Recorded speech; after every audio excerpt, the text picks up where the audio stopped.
I was going to do it. Yeah. Okay. No worries.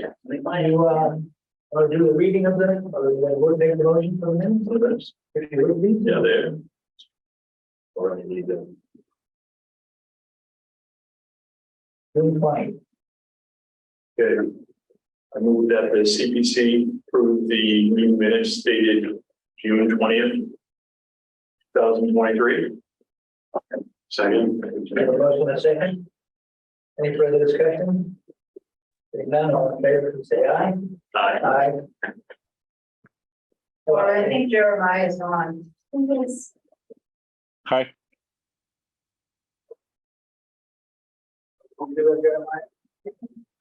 Yes. Yeah, I said aye.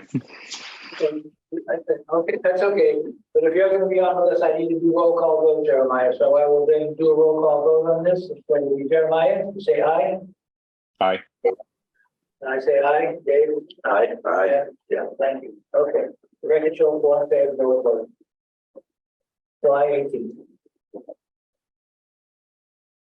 Question. We have the other minutes. I didn't think we did. I wasn't able to get it done now. Okay. Okay. So. Thank you, Debbie, for doing those too. You're welcome.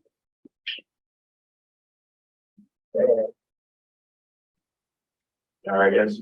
Yeah, we can do it. First, do you have any questions on it, Jack? Okay.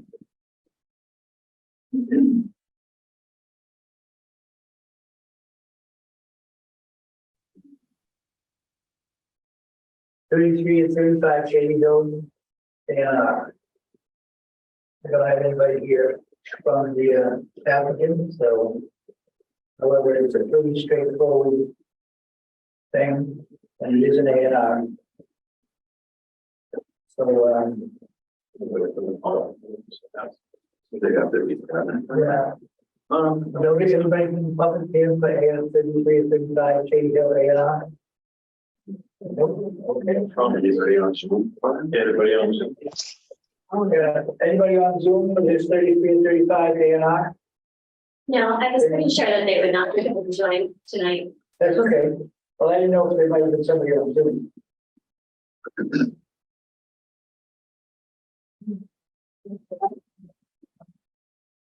All right.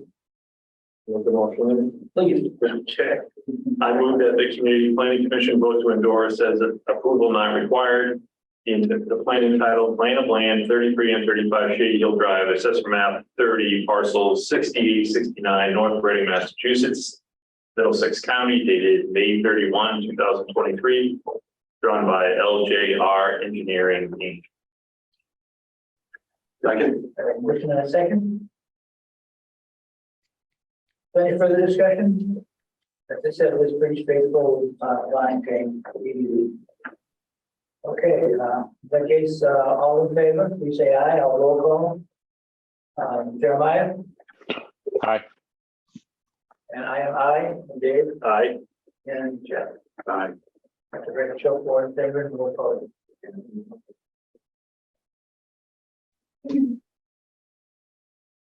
Okay.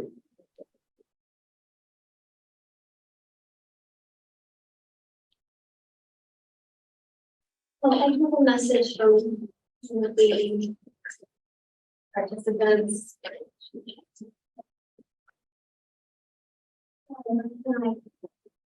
think she was saying it's difficult to hear. You can speak up a bit. Okay. Okay.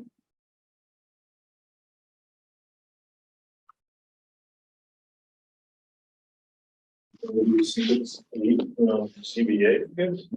Yeah, but if we just vote on this plan, these are the plans to be signed for the A&R. Yes. Yeah.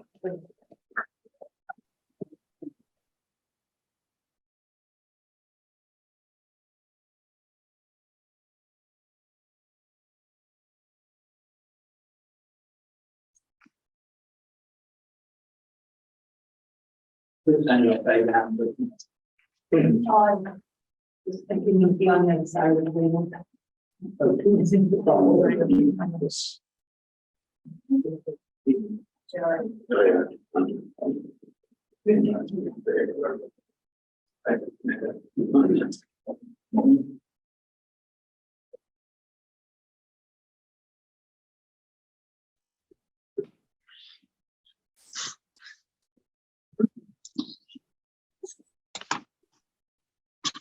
You know what? I was, I didn't see it. Right, anyway. Well, I read the whole thing, you know what? I wonder if it's, I should say, kind of thing, like we thought before words, but like use, you know, previous use there. Well, they both agreed. Yeah. Well, not an adverse, but I mean, just they privacy. We put a, show what people. I go back. Yeah. Okay. Because I'm always back to the market watch. Actually, that's really good.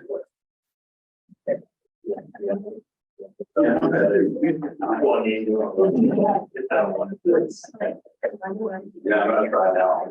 Yeah.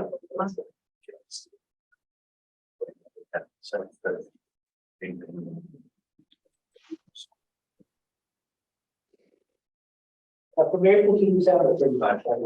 Okay. It's not, because like, in the bank, I think I read the town that it's going to, what's in, on blocks. Perfect. Yeah. It's actually a requirement. You pull up by the DOT, that's that destination.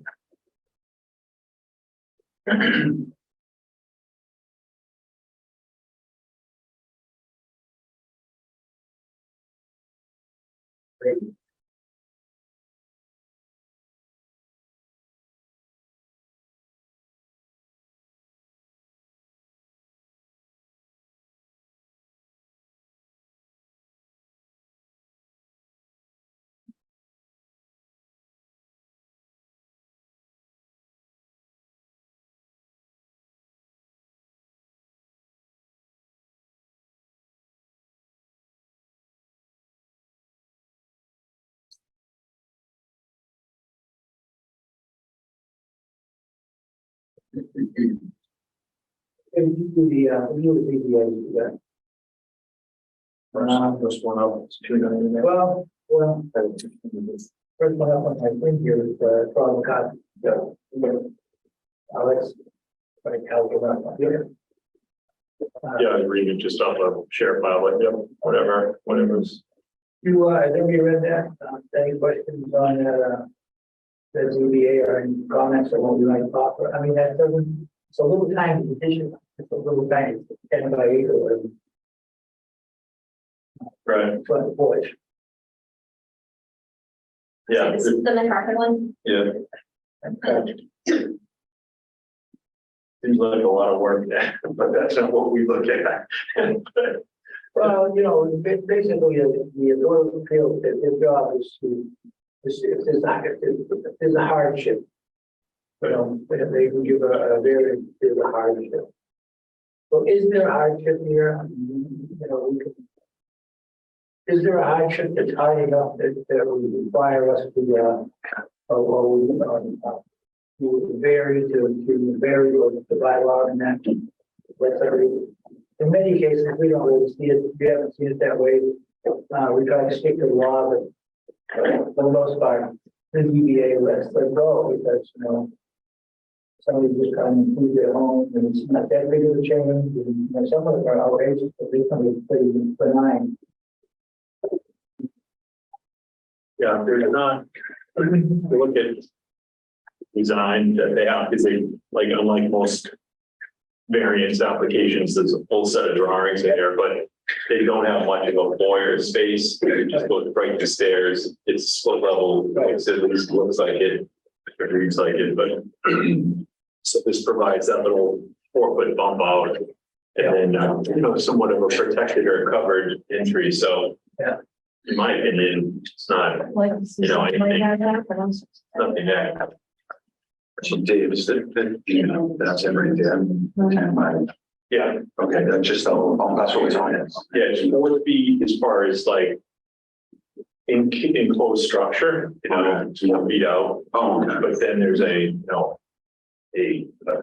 colonnaded, like 2 columns that come off in a roof structure, so it's covered the area. So that's where it kind of comes out, and that's technically where the line would be that they're looking for. But again, I don't. It's not like they're trying to like add on the whole house in the front yards.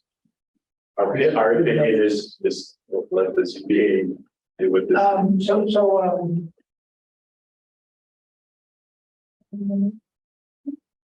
It's not, I mean, it doesn't, normally what we would say, neighbors, was it okay with it? Are you blocking somebody's view? Are you making it hard for somebody to get in and out of the driveway? We put that up to block somebody, so as long as it doesn't impact the neighbors, we say it's okay. So we need to do that. Yeah. Okay. So then, we're just gonna say, as long as there's no impact on the neighbors. Thank you, like Jack, as long as there's no impact to neighbors. As long as there's no impact on the neighbors, like, if you don't, so you actually go out there and stand on the site, you don't know exactly what's going on. So, anyway, okay, 92 Concord Street. So, It's the same one that has been. All kind of one Very bad penny. Yeah. Yeah, but it's always something different, so they keep doing something different. So, but in this case, our vote would be primarily whether or not we support the building inspector. So our record, if you go through our files for what we approved there, we did limit it to, I think we limited that model repair was not one of the things that they could have there. They could have, I think they could have car washing and detailing, car automotive service. Yeah, some kind Yeah, of they have that, not repair. right. So they're, based on that letter there, they are doing repair now. Yeah, so that's what Jerry Bauer saying, they're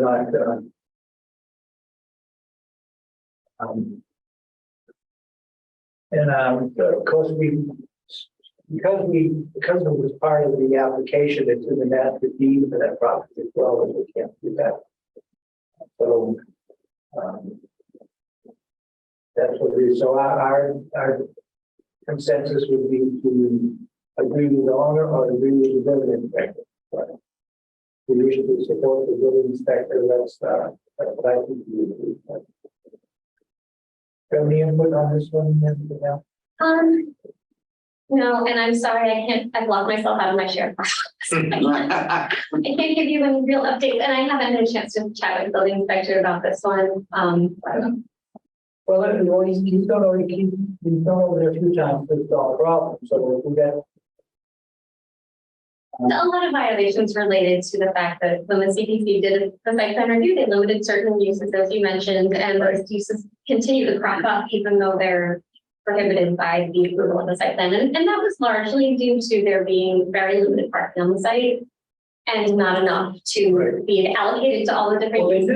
even when they put that in, they never really finished the job. I mean, we went back and Jerry went back and we had to take up the task together to finish the job, take the stuff out that wasn't supposed to be there to finish following what was on the plan. So they did finally get it close. I don't know if they ever really actually finished, but that's why you keep going over there. So we finding one more thing. So I would say let us know if any objections from the board. I would say we support the building. I agree. Okay. Jeff, you good with that? Yeah, no, I agree. Okay. Chairman, are you okay with that? Yes. Okay, thank you.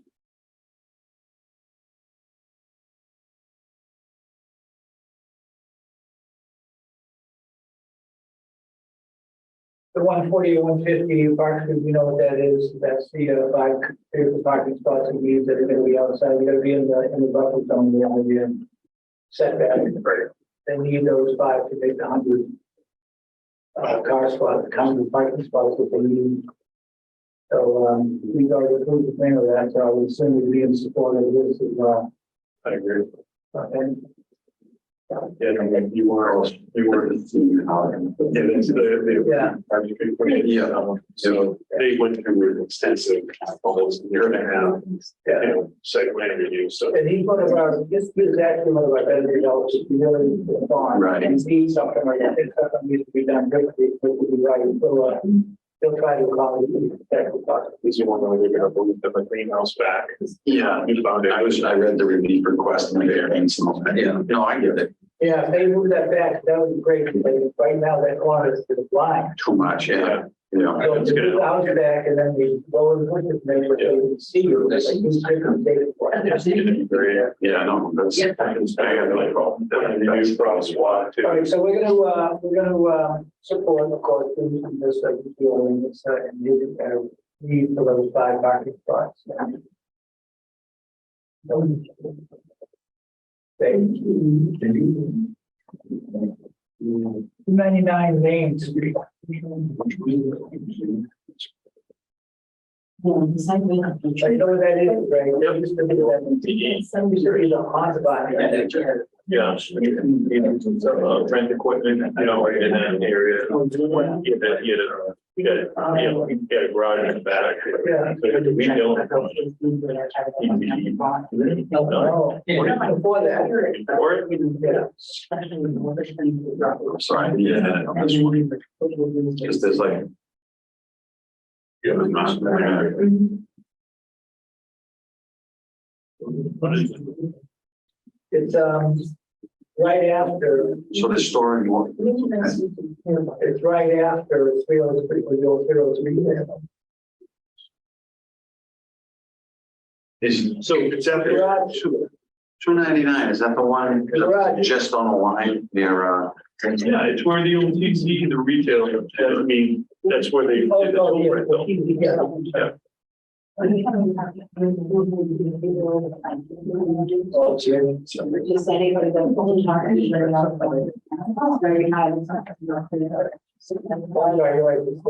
Yeah, yeah.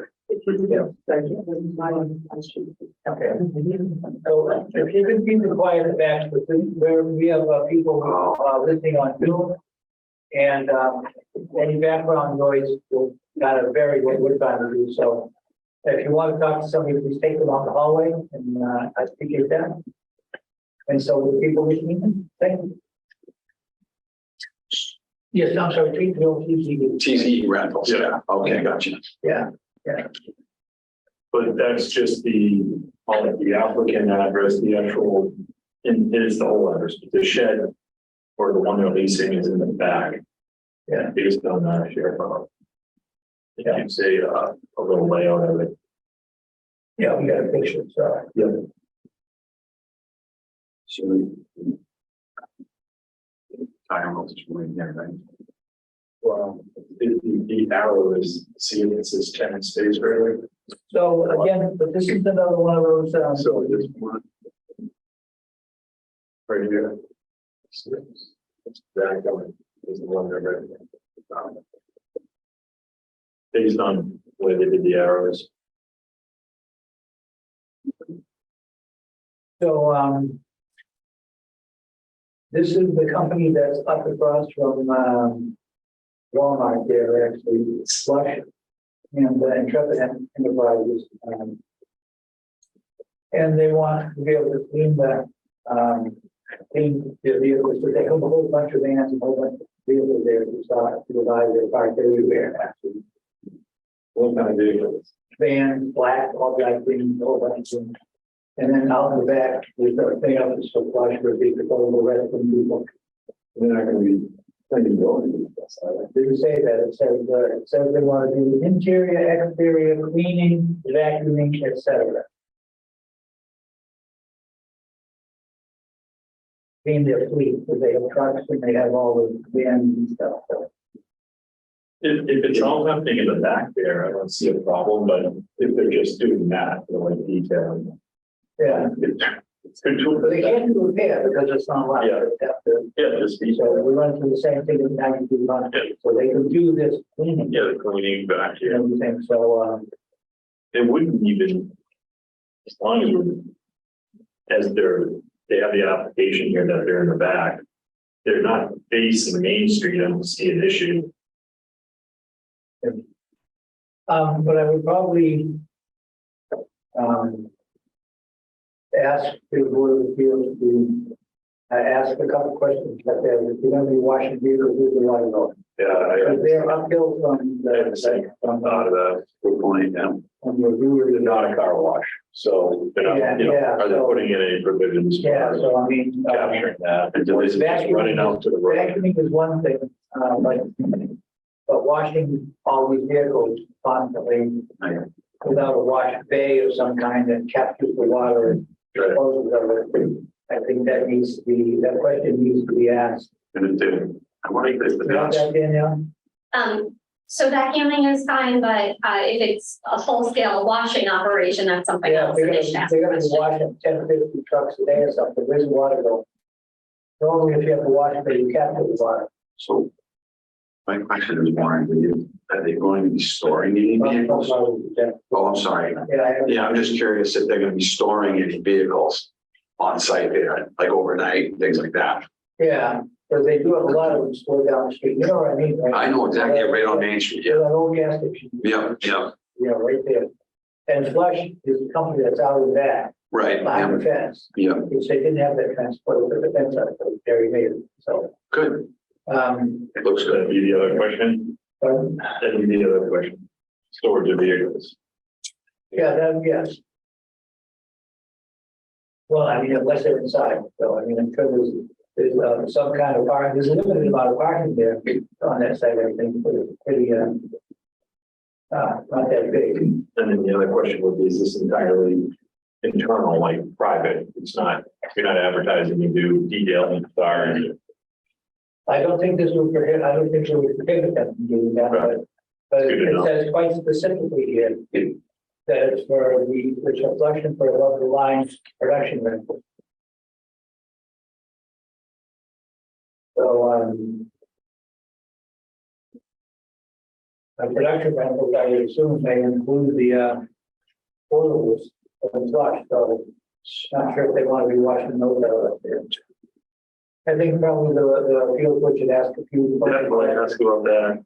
Yeah, we should ask a few pointed questions about the actual use, whether or not they're gonna clean the portable toilets up there or the portable cleaning trucks up there, and whether or not, and what they're doing with the water, because the last time in the vehicle, a lot of water, where's it going?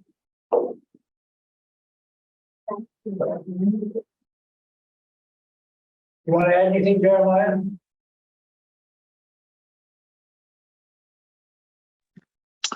No, just following the discussion and just echo what you guys already said. Thank you.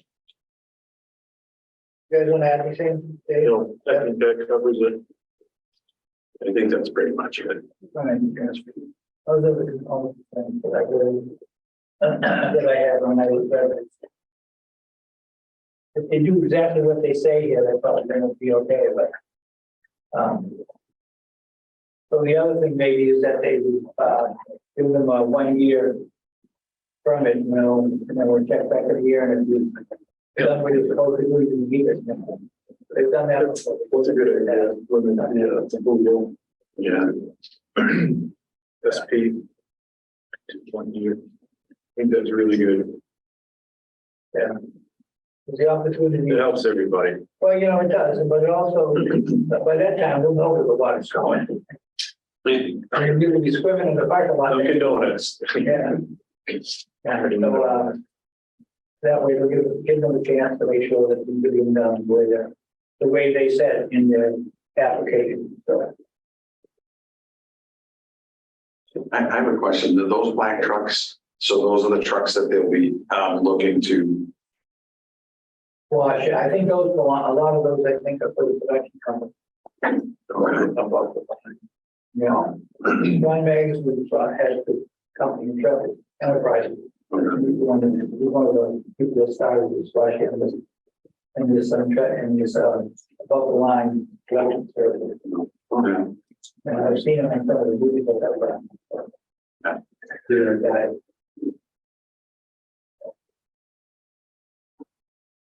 All right, Now it's 8 o'clock. Perfect close time. anyway. Almost a minute.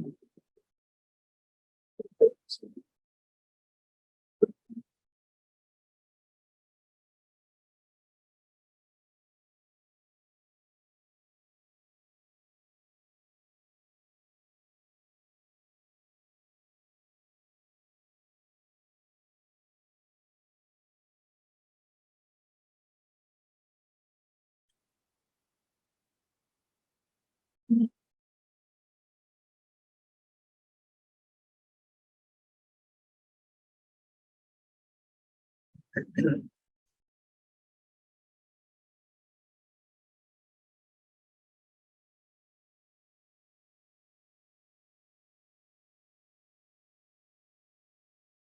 it's been officially 8 o'clock.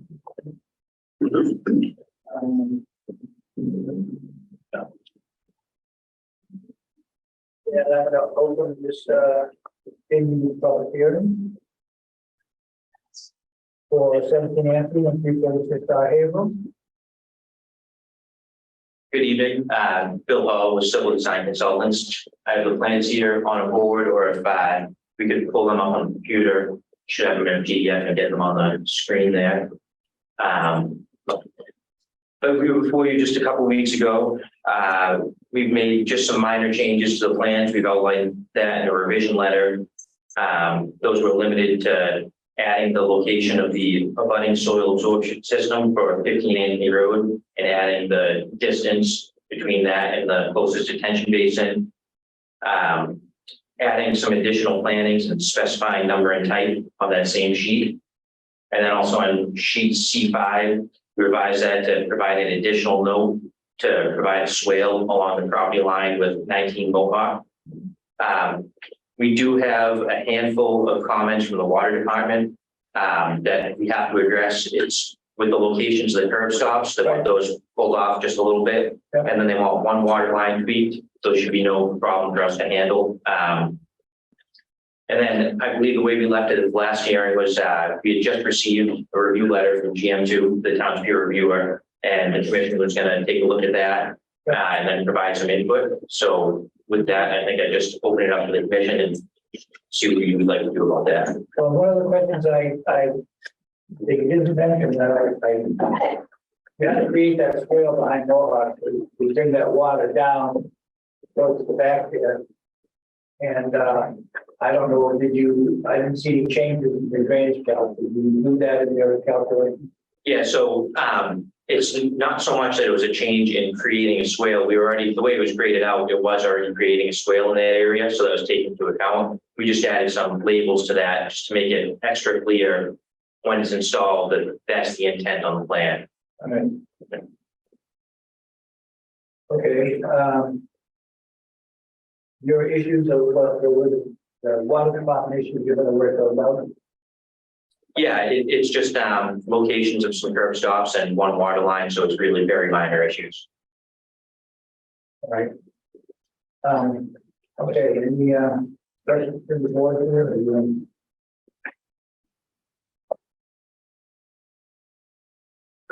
mean, There's a lot here. So what- yeah, it's more just monitoring the back and forth between the reviewer Right. and, you, Bill, as far as the changes and clarifications. There's some of our communication too that raises questions that I think we have to consider too.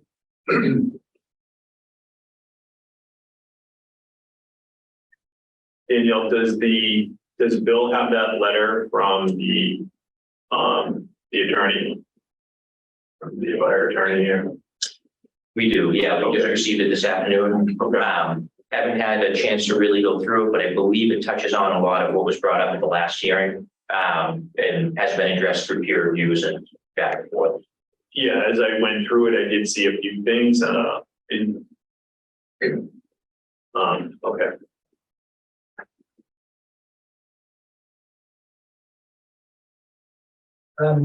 It's basically, what's there?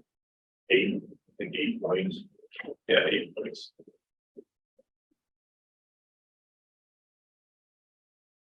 And then when you went through that letter, it mentioned, it seemed to me that some of the things that it mentioned that have already been dealt with.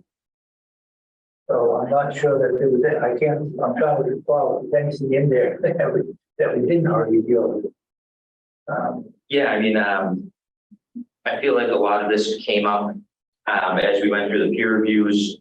And again, I haven't had a chance to really take a deep look into it. But between the comments that came up at the last hearing and then also peer reviews before that, I believe we addressed a lot of those comments.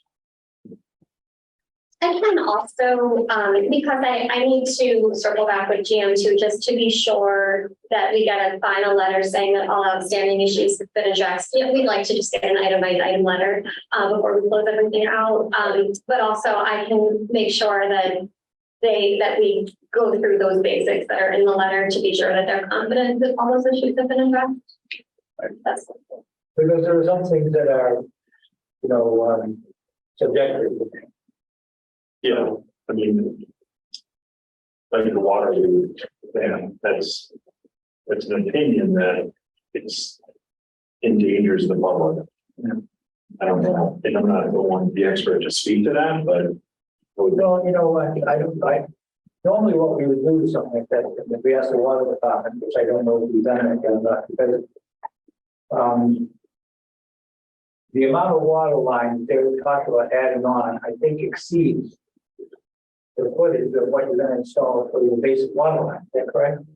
It's about equal, yeah. About equal, yeah. I think it was a little bit more. So a lot of times when we get to a situation like that, the water department, who then ends up owning all this and ends up maintaining all this, says, it's such a short route, it's not really doing anything. They may not be happy with having all that extra infrastructure placed on it. So I don't know that we've presented that to the water department yet. I can follow up with Matt Price about it, and just to see what, how his concerns stand now. I know it's something he touched on in his memo and also Mark Clark did before he retired, but I don't remember there being a strong position on it, but I can circle back with them. Yeah, I think you need, because Mark usually would give us a very firm answer about it. Well, sometimes if there was really a clear problem, but also he would sometimes say that's really for the CPC to decide. So I think definitely, I'll circle back with that to see if the water department does have concerns about it, then I can have him write something to follow up.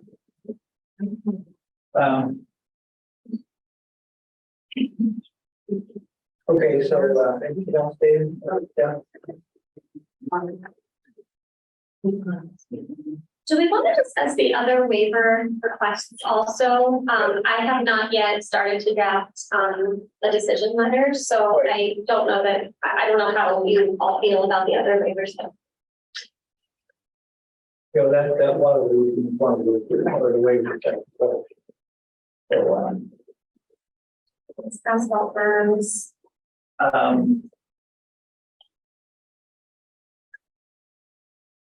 So what we can do is we'll take care of as much as we can right now, and then if we can get it to the point where a draft can be done, and then we'll vote on the waivers then. That'll also give us a chance to talk to the water department about that particular waiver as well. So probably a good thing to do. UTC, John? On vertical, Granbury. We should be correct. Oh, just water, excuse me on that, okay. Yeah. I don't know if you want to get into that. Usually what we do is do a draft approval with the waivers in it, and then we do a taken or a stuff. Yeah. That's standard procedure. So Warren, the waivers would be discussed at a different time. Yep. Okay. Because at that point, everything else is done. And then we're not going to do a waiver for something that, for example, if we get input from the water department that changes whether that's a waiver, whether they want something different. One of the things that's also been done is we take the water line, but we put it somewhere where we need the water. Where there is no down water. So it's and a couple of things like that benefits the whole town. So, but this water department, I don't know if they've got their feet on the ground yet, completely have to mark that. I think Matt had the opportunity to discuss this project with Mark. I think there was a little bit of overlap in that, but I'm happy to follow up with Matt to see. Yeah. And Matt has reviewed also what Mark said. Yeah, that's pretty good. So, well, let's get clarification from them. Everybody. So there haven't been not a lot of changes from last time. You updated most of the stuff. So I'm going to open this up for discussion. But I'd like not to rehash stuff we brought it over and try to do with anything new here. Please direct all your questions to the chair. Please identify yourself, your name and address prior to asking any questions. Thank you. Yes. Thank you, Mr. Chair. Would you like me just to stand and speak? Is that Sure. I just want to make sure everybody can hear me. Yeah, especially with the closing part of these two things, so the people can get you. I'll take a step up and then That's good. that's Thank okay. you. Thank you very much and good evening. My name is Luke Legere. I'm an attorney with the law firm of McGregor, Legere and Stevens. We represent David and Lauren Cook of 346 Haverhill Street. So they are direct abutters to the project site, just to the east, if I have my bearings correct. I think I am. We submitted a letter to you last week. I hope the commission's had a chance to review that. It's fairly lengthy. I assure you, I'm not going to go through every single detail of that point by point. I'm just going to try to hit a couple of the high points. And really what my comments tonight are going to focus on, probably not surprisingly, are issues relating directly to water. And more specifically, wetlands, stormwater, and what I'll call water quality or drinking water supply. Those are all closely related to one another. They all affect one another. And they're all major issues here. As the commission knows, there have been a lot of proposals over the past decade or so trying to develop this property. They always run into trouble, and it seems that it always comes back to water. The stormwater management design, as currently proposed, is not going to work. It is not going to be able to manage and control stormwater, especially in the larger storm events. You have heard from the neighbors of the Anthony Road neighborhood and beyond that flooding is an incredible problem down in this area under existing conditions. And right now, what we're seeing is a stormwater management plan, which essentially proposes to either direct stormwater to the existing drainage along Anthony Road, which is obviously problematic where there's already flooding there, or direct it to wetlands on the property, which is also problematic. Not only is that going to exacerbate flooding as well, it's going to have environmental impacts also. We don't really know the nature and extent of those impacts to the environment because the Conservation Commission hasn't completed its review. If I may, that's a key point that you just said right there. Since conservation hasn't completed its review, it's pretty difficult to say whether it's good or bad or whether we're working on it. So that would be subjective and would be taking the decision out of the hands of the Conservation Commission, which we're going to let them make their decision once we get to that point. So they kind of want to see as much possible done with the completion of the plan so that they have something to base there, because they could make changes in this and send it back to us. Sure. And it wouldn't be the first time that happens. So, however, also, you know, they are charged with maintaining the rate of the pre-construction rate of runoff to the site. And trust me, I've been always been a little suspect of that whole discussion because they never really addressed quantity, it's always rates.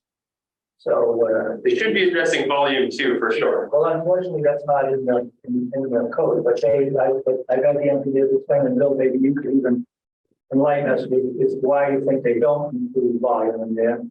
But I think it's because if you control the rate, then the system absorbs that at that particular rate, and then we continue to do that at a particular rate. I don't know if that's a good explanation or not. Yeah, I'm not really sure why volumes aren't something that's in the regulations. I think probably has to do with downstream capacities of different waterways and pipes. If you control the rate, then the waterway has the capacity to pass that. Would be my best estimate.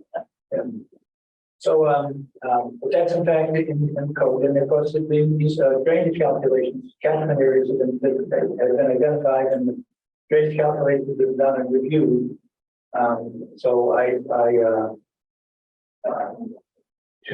unless you are an engineer and you will just present me with engineering proof that it's not going to work. When I have the design engineer and the peer review engineer that say that it does. I don't know where you would go with it, where you're going with that. Well, with all due respect, Mr. Pierce, I read your peer review's letter and saying exactly what I just said, that as designed, stormwater is directed, essentially the choice is either directing it to the Anthony Road existing stormwater system or to wetlands. And so I'm not asking the commission tonight to step into the shoes of the Conservation Commission at all. I fully appreciate this is a discussion for the commission.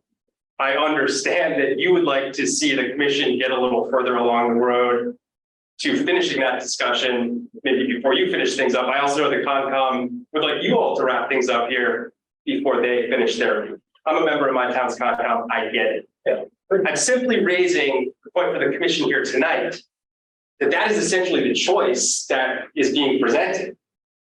And it's not a good choice.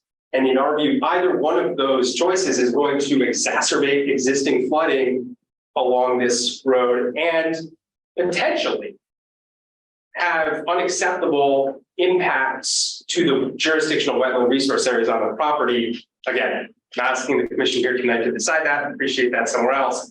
But I simply raise that because your regs call for the Concom process to be wrapped up first, essentially.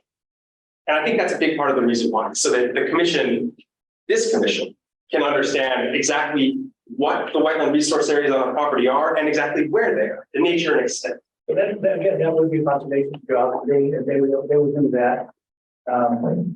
So I'm not going to try to second guess them, but this whole project has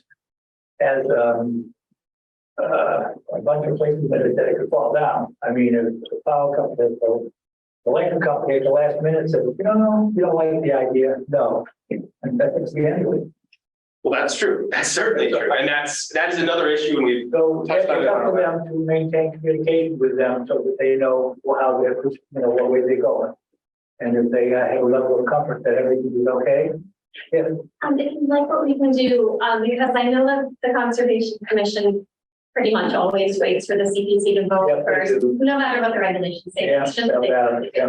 But what we could do is if you wanted to, if you were to issue an approval, we always have this period in between the reporting of the decision and then the endorsement of the plans.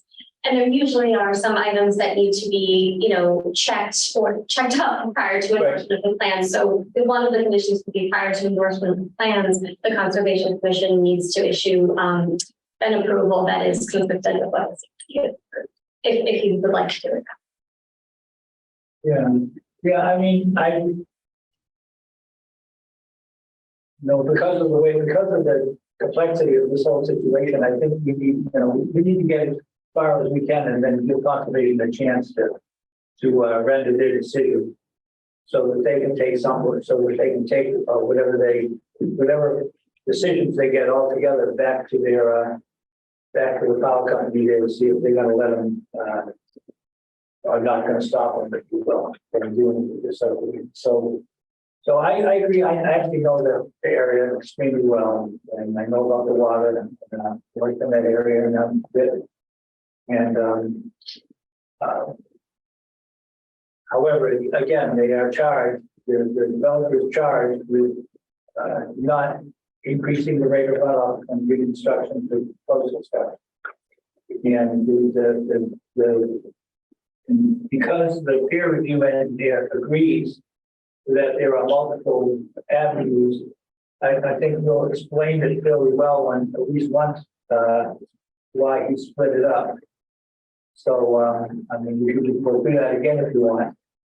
Um, I'm not asking for that, Mr. Chair. I'm simply pointing out the fact that I guess really driving towards another point that I just really wanted to stress this evening in the same vein with respect to stormwater is what I'm going to call segmentation of this project.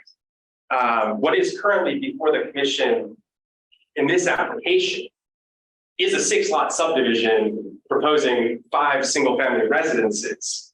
Yet you have no details about the residences, the driveways, the septic systems. None of those aspects of what ultimately would be built out on this property are part of stormwater design or calculations. To us, that is a massive omission. There's no way to look at this with those blinders on and understand what the impacts. sorry, thank you, but correct me if I'm wrong, did you calculate the impervious? Yeah, we need, they calculated all the impervious areas and included that in the drainage calc. Because all of those, as you said, all those impervious areas do add to the runoff of the site. But it also adds to the equation in the very beginning when they do the design. What we would certainly ask then is if the commission were moving towards an approval, some form of a condition that makes it crystal clear that is all.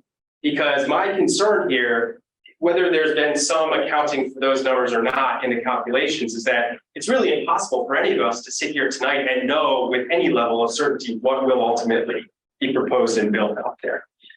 So I guess I'm skeptical that the numbers included and accounting for those houses and drives and septics ultimately would be what was built out there. And I think there needs to be a level of certainty that that is in fact going I can't remember, I'll look at the new things here. Are we recharging any of these rooms bearing? Yes, I believe there's 3 lots, the ones that are downhill side, that have roof drain driveways. Yep. Yeah, see, that's pretty much what they do. They take the roof drains, put them in the dry well to, so that they are actually recharging the aquifer with clean water off the roofs. So those don't become those don't become a liability after you have a storm. understood. Understood. Just point being here where it's already so wet. Yeah. We just really need to make absolutely certain that these things have all been properly calculated and accounted for. And that just brings me to my final point, which is just to remind the commission that this property does sit in an aquifer protection overlay district. So to the extent that water is being recharged to the groundwater, to the extent that stormwater is being directed to wetlands, ultimately to groundwater, that has very real impacts on the drinking water supply here in town. And just really, in our view, is all the more reason why this needs to be looked at really critically, holistically, looking at these effects cumulatively and not just snapshots. Right. And you mentioned already the national grid easement. Obviously, that's another one that in our view, until there's some level of certainty, we're talking about a hypothetical project. A lot of what's proposed is right in or up next to that easement. It's been over a decade now that national grid hasn't agreed. So that to us is a major red flag. And just finally, I know the commission mentioned that you plan to take up the waiver requests probably next time, or at least we have a draft decision. But our comment there would be that based on our review of the request, we don't see really any justification for a couple of those waiver requests. The only one that has any form of justification at all, I believe, is for the loop water main, which really just comes back to cost. In our view, the applicant hasn't come close to meeting its burden to satisfy the commission that it actually is entitled to or qualifies for those waivers. So we would ask that when you do consider those, they be denied as well. So just wrapping it up, we're requesting that the commission deny the project. We view it as being against public health, safety, and welfare, posing substantial risks to those interests of flooding and water quality, which really can't be mitigated or conditioned against. So I thank you for your time. Well, I thank you very much for bringing all the points up, because it gives us a chance to discuss it. So I was happy to get that. My pleasure. Thank you. Thank you. I'd like to just say that the board though, we do care a lot about it. We try really hard to make sure that whatever we approve is something that's been vetted properly and as completely as possible so that we don't have a problem with our subdivisions. And historically, if you go back and look at the, I don't know, 100 subdivisions in the last 30 years or whatever, you find that the vast majority of them operate precisely as they're supposed to, and that there are no negative impacts in the areas because the engineering is done correct. So as long as that's done, for the most part, we have very successful subdivisions, and we're trying to bring the same amount of attention to this one to make sure that you don't have any negative impact from it either. So that's one of the reasons we asked you to come and tell us what's going on there, so we can figure that into our decision if it's necessary. So I'm going to ask if there's any other questions from the audience or from the public. Yes. Joanne Herrick, 43 Anthony Road. I just wanted to ask the engineers of this plan or whoever's doing all this, does everybody realize there's no drainage past 39 Anthony Road that turns onto Peter Road? You know, everybody talks about looking into the system, but there's no drainage at the end, so therefore it runs directly into the Scug River when it's opened, as you know, Warren. Yes, I know. I know, so it like looks like a river running down the street. So if you add more water to the system, I've seen 3 feet of water at the end of the street. yeah. So how can that, are they seeing that? I don't think they are, because the town engineer didn't know that when they paved the road, because they wanted to curve the whole cul-de-sac, and I'm out there yelling like, what do you mean you're gonna curve it all? Don't do that. I'm not gonna be able to get out of my house. Right. So they came up that they would leave a piece open so the water could drain down that. Which is what it's been for years. Right, and it's catching right at the end, so it takes a while for it to get out.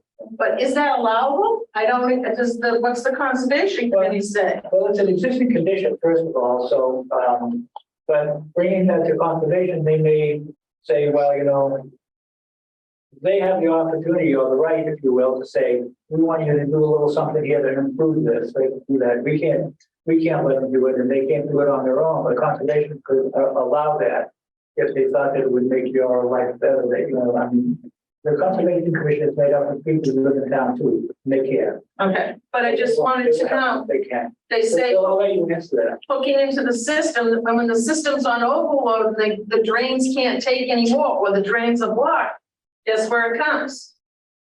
Downhill. According to the DPW records, and when we located in the field where we're providing the direct connection, it goes the other way towards Havel Street, and then goes across another side street, and then down across to a wetland that eventually gets to the Scug, but it's a wetland that's south of the property. I believe the drain that they're talking about is where there's a culvert between 2 abutting parcels that connects in, and the wetland that's on our property eventually overtops into that culvert and goes there. But again, we're reducing peaks that go to that design point, peaks and volumes to that design point in particular. So. You understand what he said there? Said he is reducing the peak, slow down the volume there to that on that particular point. So, but again, we've seen this engineering be done and seen it work. There have been a couple of instances where they've been a little tricky, but for the most part, everything seems to work out the way it's supposed to. As I've asked a million times, if it doesn't and it gets worse, then what? Well, We sue the engineering firm? yeah, well, yeah, or if a neighbor, if your next door neighbor builds something that caused all the water on their property to run onto your property, then you could have the right to a civil matter. It's a civil matter between you and that. So this is a similar situation. It would be a civil matter at that point. But then you're in a trust and there's nothing in the trust and we're screwed, basically. Well, I think you should know well before that trust is dissolved if things are going to work out okay. It takes a while to build these things. So, and there'll be plenty of storms in the meantime, and hopefully we'll get a chance to test out there your drainage situation and see if there's anything that needs to be done to make it work. Which would not be unusual either. Mr. Chairman, if Danielle can put up the plan that Bill tells her to, can you show us in the public here exactly, I'm sorry, Joanne's, but her point, can you show us exactly what she's referring to and what you were referring to as far as the culvert that you're gonna check so much? Sure. So I think if you just go to the second sheet, I believe it's the existing conditions. So Can you get up and point? absolutely. I don't know which one's better, but everyone's okay with this one? So the system that we're providing a direct connection to is this catch basin here and the road. And this runs down Anthony towards Havel Street, then comes across a side street, comes back, and then goes down between a couple properties into a wetland. This. Okay. This is the culvert that I was mentioning, and there's an existing swale that goes up this property, and this is the wetland. This is where we're reducing volumes and rates to. That are existing right now, so we're flowing into it right now. Correct. Yes. So we're perfectly matching to the 2-year storm. Every storm event after that is reduced. The reasoning for that is more to the Conservation Commission, just maintaining that wetland so it's not altered from a reduction of flow during lower storm events. But everything above To keep it wet. exactly, yeah, everything above the 2-year storm is a reduction. And then this drainage system, according to DPW records, goes down across the side street. We didn't chase it that far, but according to their records, it goes down another side street and eventually discharges in the same similar location that within 150 or 200 feet of each other. So I can't speak as to which way this goes. We know it goes catch basin, a manhole, and then I believe we located one more manhole further down. After that, we're relying on the town's records for that particular stretch. This particular stretch, we went out, located all these, opened all the rims on them and took measurements. So we're confident with this section of it. Thank you, Bill. Thank you. There's a hands up on this one as well.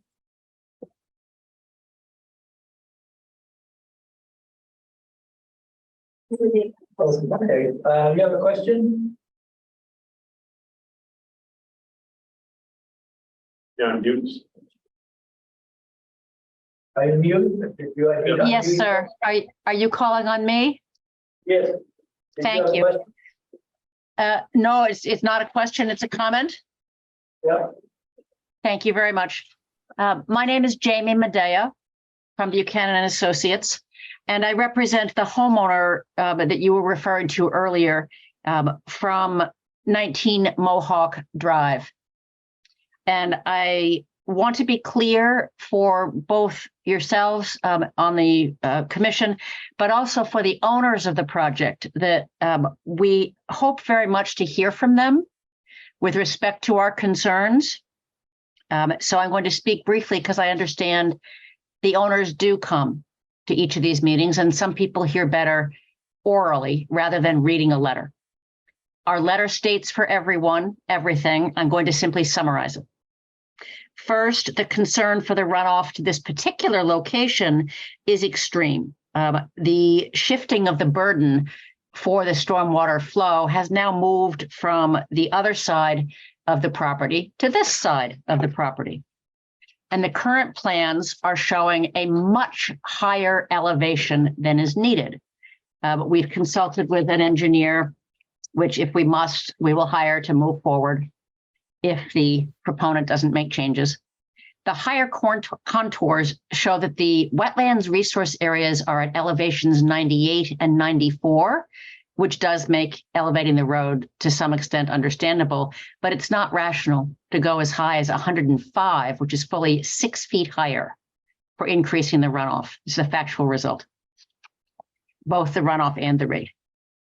The proposed mitigation detention basin and the so-called swale is, not to be rude, but it's farcical. It just is not sized to hold the amount of the runoff projected for this geographic area.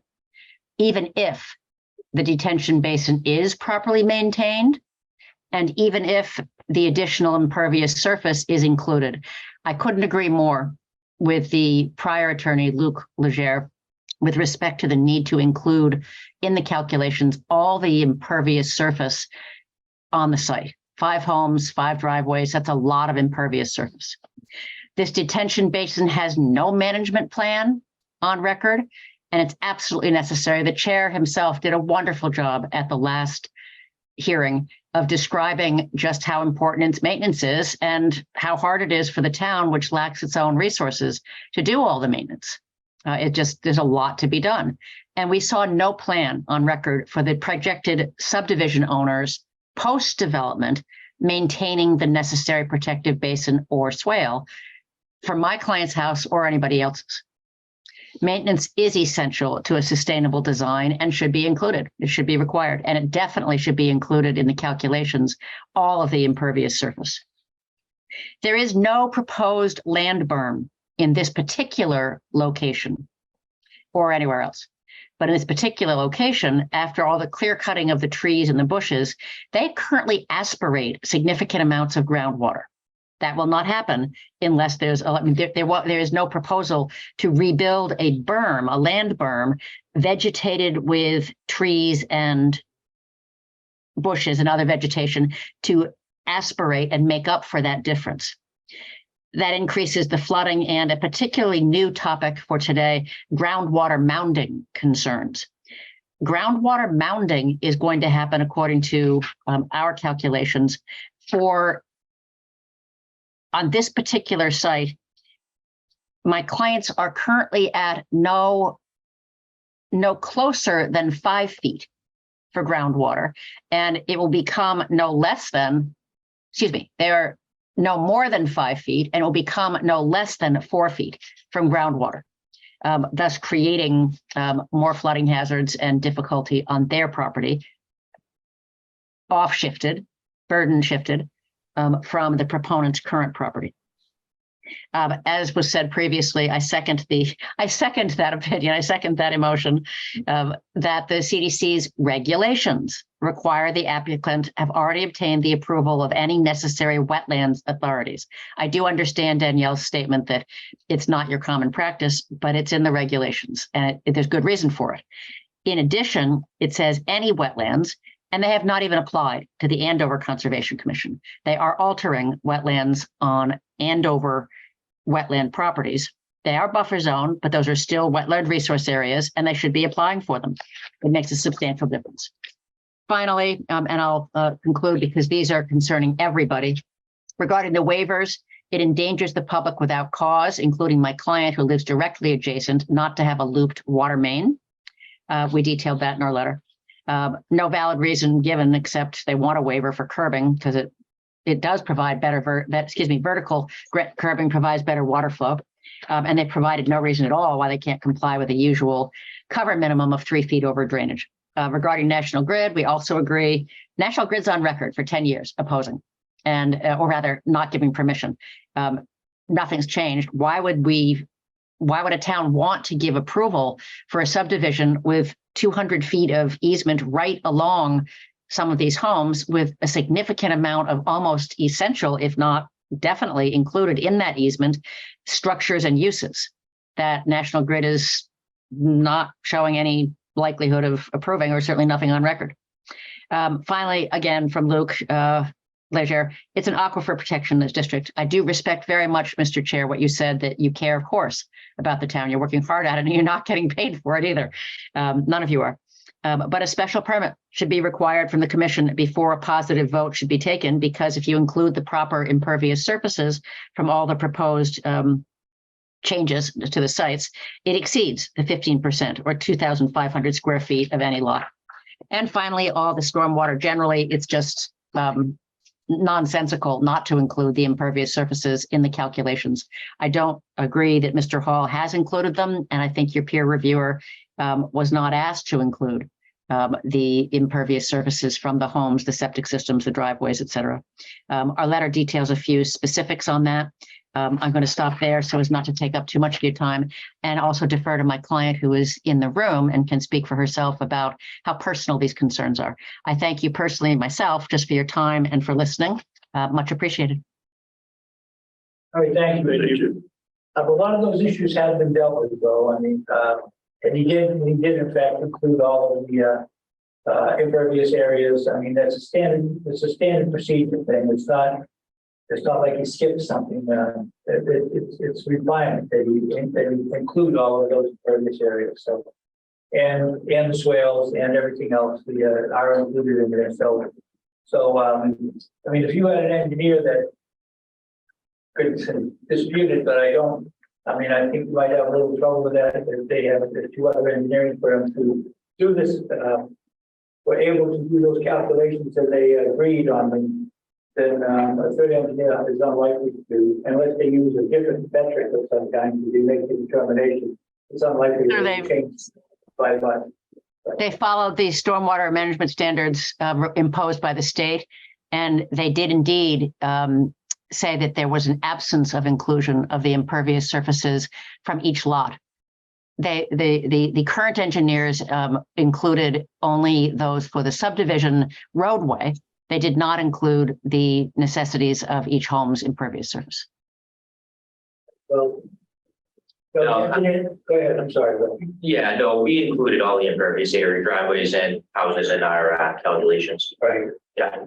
And that's one of the reasons that you have direct discharge into dry wells from the roof drain. Correct. Is because that you did that because that improves your post and your pre and post. Yeah, and further, there's not necessarily always a standard to provide that with the definitive subdivision application. But the alternative approach to that would be an assumption that you're going to have, say, 6,000 square feet of impervious on a lot. And should the developer want to do more than that, then you'd have to make alterations to your design. That's not the case in this situation. We've included everything in the calculation because it is, as you all know, such a tight subdivision. It's almost a necessity. So we have house footprints in there that are going to have to be more or less that exact footprint or square footage anyways.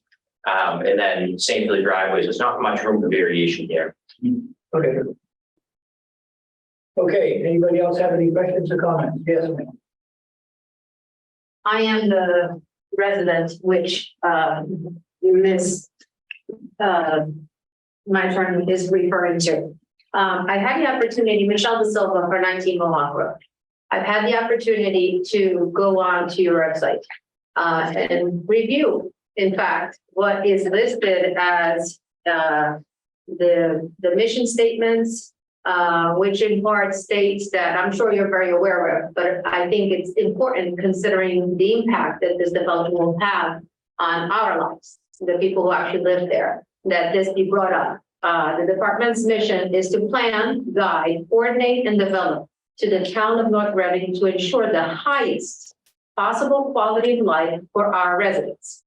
Moreover, the department's philosophy, which further elaborates the staff belief, is that planning should focus on completing the goals that improve the quality of life for all of the community, and most importantly, that the citizens of the community must ultimately decide and determine its vision. Taking into account the numerous legitimate objections of the community who will clearly be negatively impacted by this development. This development does not meet or fall in line with this town philosophy and the mission statements, as it does not improve the quality of life of all. We've had, I'm not going to say hundreds, but in terms of the comments, there were hundreds of comments throughout the beginning of this project of people expressing their concerns. If I may just interject here, the statements that you made are not supported by any of the engineering. So I mean, are you an engineer? No, I'm not an engineer. No. Okay, so your comments you're making are not supported by any engineering background, just what you think might happen. It's not what I think I'm happening. We've had people hear of what is happening already, and I am one of What's the. happening already is an existing condition. In my property, it's not. The elevation is which I explained before. You did not want to hear for things that have been rehashed. So that's why I didn't make that comment, but I will make it now that you pointed it out. The elevation that is going to go up 5 feet from my property, it's going to cause a runoff. Gravity causes water to come downwards. I don't have that problem now. That is a problem that is not existing and will affect my property. The use of that part of my property will be, in terms of water, it's an issue. The basin that they're proposing. Did you see the latest design where they put that swale in the north of the county? Yes, I did. So the water is not going to come onto your property, it is going to follow that swale. That is in the, as I said, my attorney we've hired an engineer to look at this proposal and it's saying that it's not going to be enough.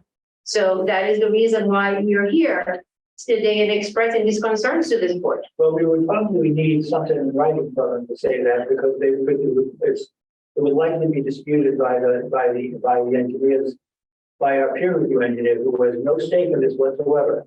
They are paid strictly to give us a straight story and to review what this engineer has done or what any other engineer has done and tell us if there's any faults or issues with it. It's understood, but the point taken as the previous statement was made is when this fails, and if it does fail, then what? Then you're putting the burden on us, the homeowners, to have to go and spend money to litigate issues that don't exist right now. And that is a burden that should not be placed on us. And following your mission statement and following the proposed of the benefit of all, the number of residents. When you say the benefit of all, are you including the applicant? Of course, his rights to build, we're not saying that he can't build. I'm not here objecting to the fact that he couldn't build something in his lot. The extent of what is being built is what is causing the effect. And that's what we're concerned about. And I think it's not that he can't, he's entitled to build on his property. He's entitled to do what he needs to do, but his right does not and should not infringe on That's what ours. this whole process we're going through right now is all about. It's all about taking a look at what he proposes to do and getting the best view of it from an engineering point of view to make sure that what's done does not impact. And again, but every time we have a subdivision permit, we have a lot of times, there's been a few times with absolutely no objection, but there's always some objections, and then 10 years later, it turns out that everything worked exactly the way it was supposed to, continues to.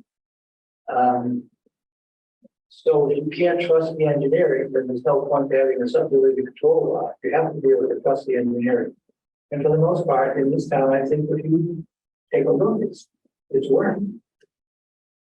Duly noted. However, it is also the community's vision as a whole of what this project should be. And based on the number of people that have attended these meetings, the frequency of the people that have attended these meetings and the objections which have been, it's clearly, and you yourself, Chair, on the last meeting said, we take note. Paraphrasing what was said, but we take note of the fact of the number of people that are attending, because this is not an unusual circumstance. We don't have this many comments on most. That by itself goes directly to the belief that ultimately the determination is the communities. It's the people in the town that should be determining that. And that should be a factor in when you're weighing this. So if this project is the scope and the magnitude of this project is resulting in this, we're not saying that they can't build. But however, the depth of the build is ultimately the issue of the increase of the water flow, water. That is the issue for every single tenant, resident. With that, I will conclude and ask that the waivers be denied and this project as it's written or as it's proposed be denied. Okay, Thank you. Thank you. Bill, can you address the point that the attorney made as far as the height being excessive, as far as how much you're lifting the site up? Is that to accommodate basements, or what is the point? No, it's to accommodate the septic systems, because we have a separation that we need to meet. It's at 4 feet between seasonal high groundwater. And in every way possible, you're supposed to make every effort to use a traditional stone and pipe system, is how the regulations read. Those are about 2.5 feet thick. So you need another foot over the top of that. So you're looking at 3.5 feet to the bottom, then you need another 4 feet to seasonal high groundwater. So it's a sizable But that's what's amount of bill. driving it. Yeah, and it's, if I recall correctly, it's somewhere around 3 to 4 feet for groundwater elevation, a little variable. But that's what's driving it, is the septic systems more than anything. I mean, we much prefer to not have to bring in fill to construct a roadway, but that's just what we have to do to make those septic systems work. Is this, sir? Yeah, Tim Cochran, 37 Shady Hill Drive. I just want to make a comment or an observation about we keep talking about recharging the aquifer and the ability of the wetlands to absorb more water. So just as a point of where my backyard meets the Scug River is where the Scug River runs northwest towards the Harold Parker. And to the right, it runs a little way down Shady Hill, and to the left, it runs down toward Marks Pond. So when we bought the house 20 years ago, the Scug River was a little creek out in the back of the house, out at the edge of the backyard. Now it's 30 feet closer to my back door. I'm paying taxes on land I'm never going to stand on again. So for 15 years, it was a little creek. For the last 5 years, the Scug River, that wetland out there is full. So the ability of the wetlands to absorb additional water flow may be being overestimated right now. The aquifer is full. Well, the wetland may be high at this particular point, but we've Been high for 3 years, We did have not quite a because of the few last years. rainstorm. the prior health agent we had was a very knowledgeable person. He told me once that we haven't had a normal rain year. This is probably about 8 or 10 years ago. He said, we haven't had a normal rain year in 10 years. So it's always been low. So when we started complaining about the water table coming way up, he said, no, it's back to normal. So it depends on your take on it, I suppose. But you would, of course, just be talking about what happened to you because of a lot. So. Yeah. Hi, Andrea Pelligo from Team Anthony Road. In reference to the discussion about engineers and so forth, we had hired an engineer in January when we first moved to the area to take a look at these plans and see what, if any, impacts were to our property at 15 Anthony Road. A letter was submitted to the department. I think it's on file. And my question is, has the commission had a chance to review that letter? Has the applicant addressed all of those? I believe there are 11 points mentioned in that letter. I think in time, some of them have been addressed. But I'm also curious if the peer reviewer has had a chance to review that letter. And if so, could that be documented somehow, somewhere on the record? I would appreciate that. Danielle. So that letter would have been in the first packet from the opening of the hearing. And then I know that Mr. Hall had addressed the points in that letter in his response. We don't typically ask our peer reviewer also to review it, but I can, if you would like me to, I can send it to GM2 and have them review it. Okay, well, if you want to let them do it, I suppose that would occur. But again, this all addressed all those, and then the peer reviewer reviewed that. So we're going to have the reviewer reviewing the reviewer, which is Another engineer can't hurt, right? another same engineer reviewing something that he did. That's the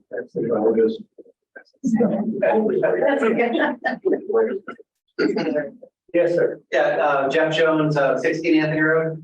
I just had a question. I don't know if this is appropriate to ask or not, but I'll ask it. We're talking about the applicant, the homeowner's right to develop property. And I just want to get some clarification of who we're talking about here. If the applicant can clarify. I know that the plan that was submitted is Germano Family Trust and JCT Realty. I don't know who those people are. I assume Germano Family Trust is your grandfather that owns 346. Is that? Yes. And 17 Anthony Road is JCT. Is that how that works? Or like who are we talking about here? I guess I have a two-part question because I think in the history of it, know, sadly, I think it was your uncle that bought 17 Anthony and then he passed away. Yeah. And then his widow put a foundation in. Yeah. And then that got a lawsuit deal, that got pulled out. Yeah. So I don't know if she's involved anymore on this or who's involved, but we're talking about people, and I just want to get a clarification of who's involved in this, and who's actually doing the building. Well, to simplify it, in December, Germano Family Trust bought out the other trust, so it is just one owner now, Okay, and I will be doing the building. okay. Can I ask what kind of experience you have in building? Just, I mean, have you built other subdivisions or? Yeah. Is this your first one or? No, I've been building with my family for, I don't know, 15 years. We did a couple in Andover recently on Jillian's Way and Billerica, and so, been around. I just want to get an idea of the players out here. It changes. Interesting. I wanted to know too. Thank you. Okay, yeah. Andrew, you're 15 Anthony Road. I can't help but wonder, or ask, throwing a wrench into everything, I'm sorry, but have you ever considered building fewer homes that may satisfy everybody involved? As you mentioned, part of the whole tie-up for my uncle's passing, long battle, that's why it all got held up for about 5-6 years. It wasn't the National Grid or nothing, and part of that whole settlement was obviously money, which means some more lots, the only ability to try and recoup that and make that worthwhile. Yes. To that point and to your question, Mr. Is it Thank you. the elevation, that's my issue, because the water is running towards me. Lot 5, which I believe is 5, lot 5 or 6, the house closest to 19 Mohawk Road. I have a question, if that's the reason for the increase because of the septic tank that's required for that property. Is that the reason for the high elevation specifically for that house? Septic tank, the leach field, right? Yeah, the leach field. There's that one, and there's also one more that's off the end of the cul-de-sac that would keep that elevated. So it's 2 lots down in that area. But even still, when you're coming in here, the 3 lower lots, those all have to be raised in order to make the septic system work, and it picks the whole road out. It's a combination of things. It's more difficult than just saying it's one lot than another lot. I guess is what I'm trying to say with that. But ultimately, that's the issue. It's not that they can't build. The people are not here saying you are not entitled to build and create, a project or something that is fruitful to your park. It doesn't necessarily need to be to the extent. That elimination of that property would result in a much lower elevation, at least from the way I'm understanding. And again, I'm no engineer, that that would be something that would mitigate some of the damages towards my property.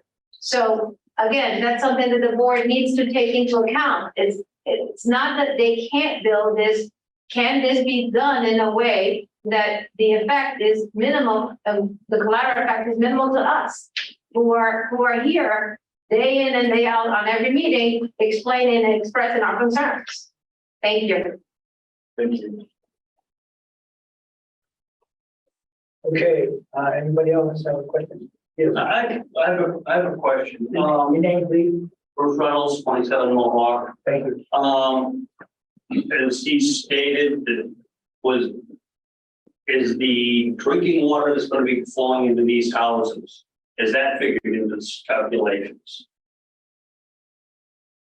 Which works out to about 750,000 gallons a year. Yeah. And the only reason I'm asking this is he said we got to raise the septic systems because the groundwater is too high. That just tells me that whole property is flowing. We're going to add 750,000 gallons more to it. Okay, your GM3 states that the water is going to flow from the detention basins into the wetlands, which is then going to in turn flow onto private property into that pipe that's in somebody's backyard. And you just stated that you'd have a problem if your neighbor diverted the water onto your property. You could take them into civil. Yep. So they're basically diverting it into the wetlands, which is already wet. You're going to add 750,000 gallons of water, which is even wetter. then you're gonna dump it onto somebody else's private property. Well, I don't think that's exactly how it works once it gets to. Well, that's what your GM3 states. Any overflow from the wetland is gonna go onto that private property, into that culvert. That's exactly what it states. Yes, sir. It's at the edge of 25 Anthony Road. Compounding all of this, and I think it's been left out of the discussion, the road is an environmental hazard, I believe, in of itself. Because you should know, you're gonna be salting that road in the winter time. You'll be pouring tons of salt into a very sensitive area, wetland aquifer protection. Back in '86, when all of that protection stuff came into vogue, that area was really, sort of sketched out to be protected, to protect the town water supplies. So I think you gotta think out of the box a little bit, because you've got a double building. You've got a hill going up to the property peak and then down to the cul-de-sac. That's gonna be all salt and has to be, or else they won't be able to drive on it.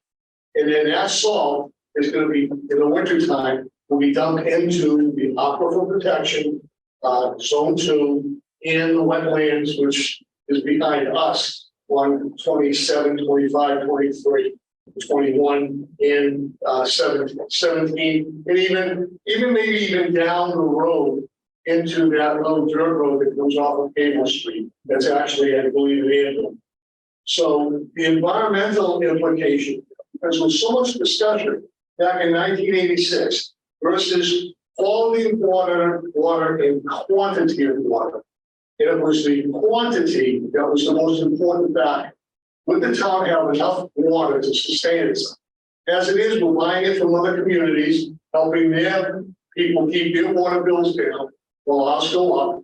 And now we're going to put a roadway that's going to purposely drain, whichever way you configure the drainage. Somehow it's going to get into the wetlands, it's going to get into the aquifer. It's bad enough in Anthony Road, salt that road, it turns from jet black to pure white. So there's a lot of salt being dumped on the road that's been there since 1958. Now you're going to put in a new road and dump more salt on. That's going to be a serious problem. What it might end up doing is killing the forest. Because when it comes down into wetlands, it's going to kill the natural habitat. So I think it's something you should consider. I have to check with the town, the DPW, to see if because they don't really use salt anymore. They use So if I mix it in a glass of water, would you drink it? Whatever it is. Well, I mean, there are plenty of places that are with the wetlands, right along the side of the road. I realize that. We're purposely doing this. It's not like it's happening here and nowhere else. Right. So, Could you answer my question on the calculations from the water pressure? I brought that up 2 meetings ago, I believe, and I asked them if they include the septic system in the design criteria for the septic systems in the calculation. So that's figured into the stormwater calculations, the water usage? Yeah. No, not for stormwater calculations. The stormwater calculations, where we have to meet our recharge requirements for stormwater. There's no regulation for the stormwater standards that, as you take into account septic system flows, and there's no local regulation for that either. So we're designing septic systems to the state standards, which is Title V, separate from the stormwater standards. Okay. When we did McIntyre Crossing, I brought that up to the for the catchments, but they have so many different catchments. So I asked them if they could include that in the catchments. They did. But it was about this big by the time they were done. But we didn't move on. So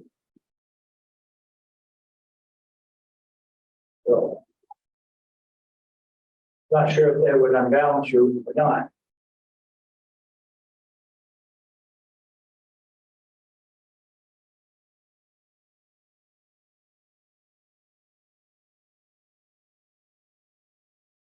I don't know, you have to do that. You have to do that, but again, you don't know what you're really gonna have, so you're just gonna use the number that the state gives you for the design. So you really don't know what the reality is, so.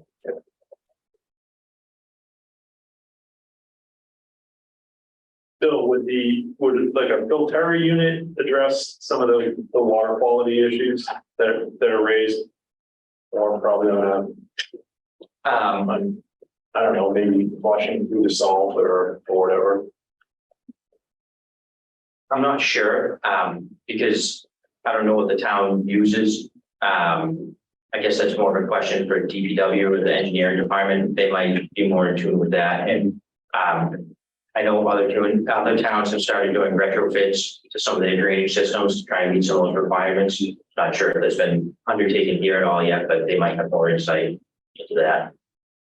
Gets back to the same maintenance issue though. And we can add these in the next to development. Well, I mean, it's not something that's different to the rest of the town. So pick one area, so. We're not putting them in anywhere. I just think, No, yeah, as far as I know, no. yeah, but I'm thinking from it's being made about quality of the water runoff. Yeah.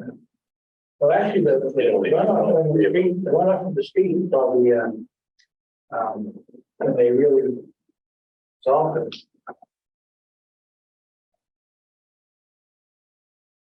I want to say that I want to talk to the DPW about what's in that, kind of what they put down, because it used to be, you would get a lot of dead stuff on the side of the road. You don't really anymore. So what did they change? Yeah, meaning grass, vegetation, because it all burned out. Yeah, you don't get it all See that done down down, now. yeah. That is true. So I don't know what it is they're putting down that doesn't do anything. You know what it is? Oh, no, I haven't said that question. Sorry. I can find out. Yeah. You have a question? I do, thank you, Mr. Chair. Andrew Kelly, again, 15 Anthony Road. And talking about consulting with DPW, Water Department, and the peer review, I'm just curious if the issue that was raised at the last meeting about the, I think it was 225 feet of 10-foot pipe or something like that, farther down Anthony Road, if that matter has been discussed with any of those three parties, and if not, could they weigh in on that? Yeah, we haven't really brought that to DPW. I think they're the ones that told them about this, so it was the pipe, right? Or you scope that pipe. Yeah, so engineering department was involved in our discussions with that. So we went back and forth with GM2 and the engineering department while we were going through the not the last set of revisions, but the one before that, I believe, to try and size that connection going into the drainage system. So they should be aware of it. I haven't seen a review letter come from them since then. It's all been through GM2, so I'm not sure if there's some communication there that I'm not aware of, but that's where we stand. All right. This is one of the issues I actually need to get some follow-up from the engineering department on, and GM2. I just want to make sure they both are on the same page about Right. that.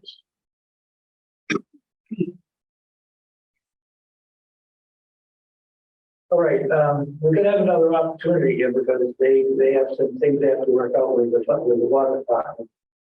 And obviously, we collected a bunch of your questions that we need to go do some research on. So, yes. Can I make a request? I have a long list of items that need to be followed up on, and I will be diving into those and getting the CPC that information for our next meeting. I understand I'm also going to be working on a draft decision and following up with all the departments. Right now, the deadline for the CPC to render a decision is August 29th, which would allow us enough time at our next meeting on August 15th if you were ready to. I will be out of the office next week, so that might be very tight. And I just want to make sure that we do a good job with following up thoroughly on all of the issues. And so my request would be, if the applicant doesn't object to it, if we wouldn't mind extending it just a little bit further so that we could have a meeting beyond the 15th if we should need it, just in case all of these issues are not complete. We haven't been amenable to that. I can follow up with getting a request. Actually, if we don't have a request in writing tonight for the CPC to vote on, then we probably would need to have that for the next meeting on the 15th. If you'd like, I can write up something. If you have a date in mind that you would like to, that you would be comfortable with sending it to, whether it's the September 5th meeting, or if you prefer to address it at the next meeting after, thinking about it, that's fine too. Whatever you think is most reasonable. Would an extension to September 5th be okay with everyone? Right, something else. First meeting in September, you saying? Yeah. Okay. That work? Yeah.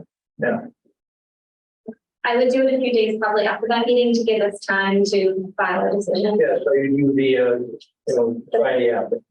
Okay, I'll write something up and then we would need just a motion for the CPC to vote on. So,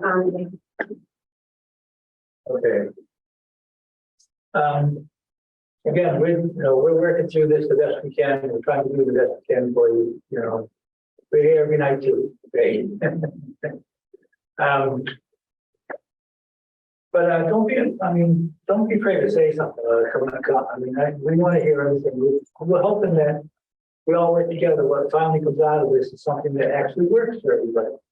And I know probably didn't hear it. Bill did say there's a couple of, in the 2-year storm and some of the others, there's actually a decrease with each 10 and forward. So you're actually going to get an improvement here. You might not realize it. So the storm happens and you don't get what you thought you were going to get because of the engineering that was done. So we've seen it work that way before. So we're hoping that we have a similar situation. But if anybody has anything brand new, I'll take it right now because we're going to try to bring it all to the people that we need to talk to, the engineering, and not everybody else. Yeah. Bruce Reynolds, 27 Mohawk. One question that's been explained to us on the easement, and I know they're talking about the utilities. Is the utility going to give up the easement in that section? Because what's been explained to us, they've allowed stuff to go in.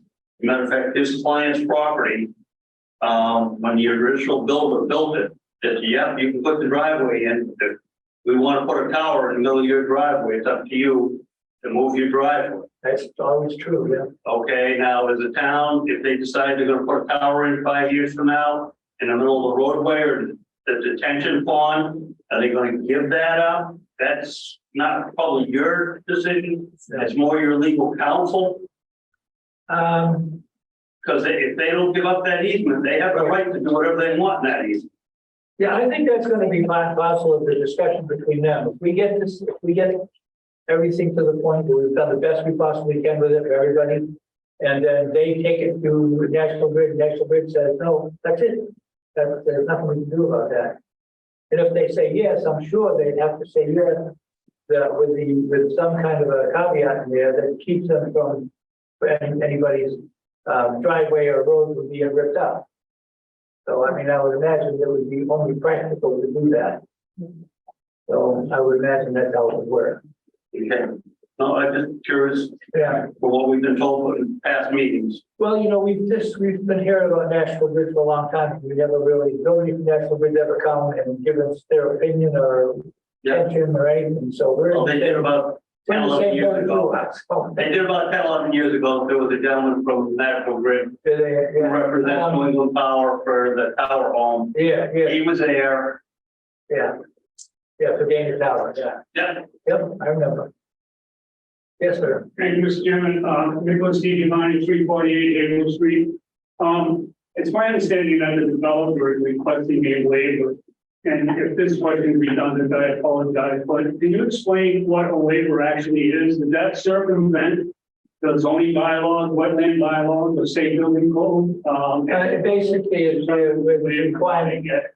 The requirement of the Subdivision Control Law for certain things, and like they'll ask for a waiver for street trees because their place of the building is already got trees right up to the roadway, so we're not going to cut down trees and plant the trees. Okay, so we give them a waiver on the trees, things like that. Okay, so what's the specifics of Monitoring properties waiver, what are they actually looking for? Well, we have some waiver requests, which I think you can read online, but they are, but we're not gonna deal with them tonight because generally some of them may come or go depending on how the decisions happen. Once everything is put together in a acceptable form, then we would have a draft conditional approval and we would, at that time, we would vote on the waivers. Because we're still collecting some information on those waivers right now. If I ask what the water department, what they think about the water movement, I don't have an answer from them.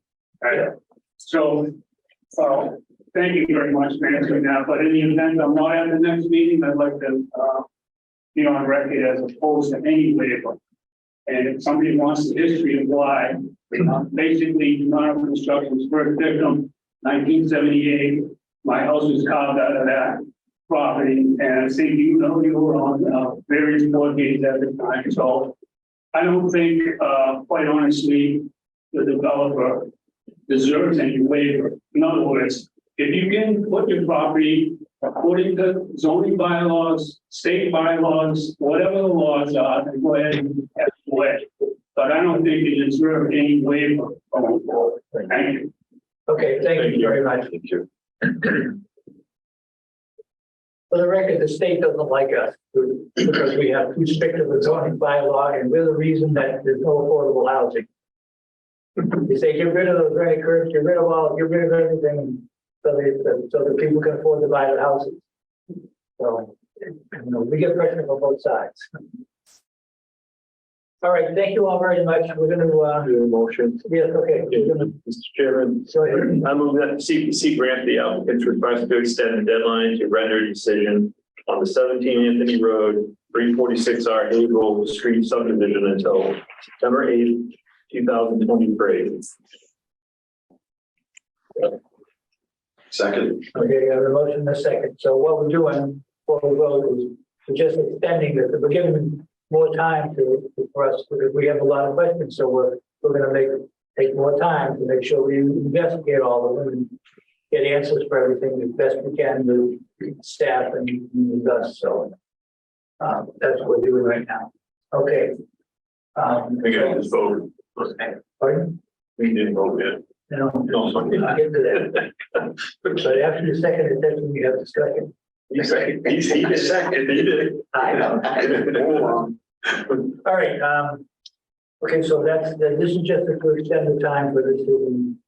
They could say no and force us to send it up, but they said yes. We agreed that we need a little more time, so that's good of them. So all in favor, please say aye. A roll call vote. Jeremiah. Aye.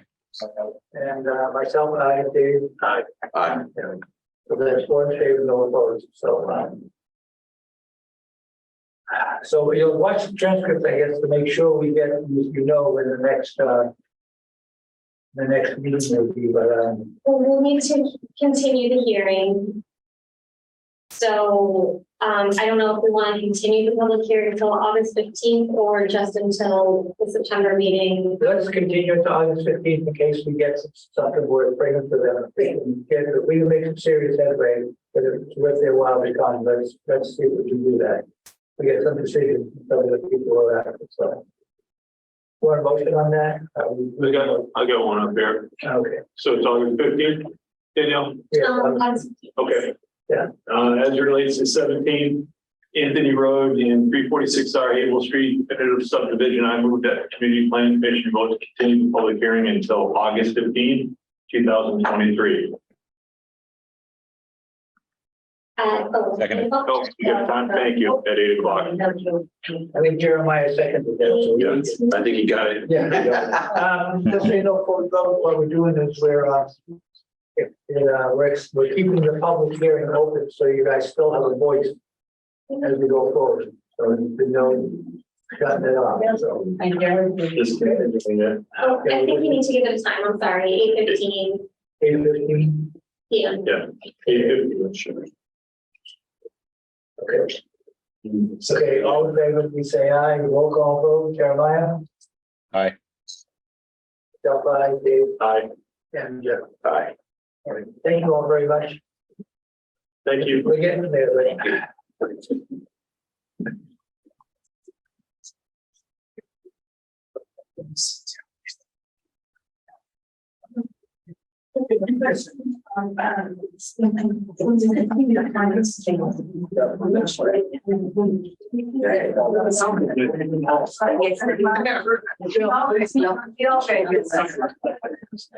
Bill.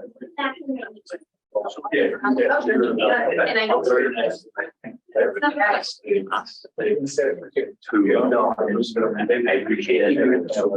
Yeah.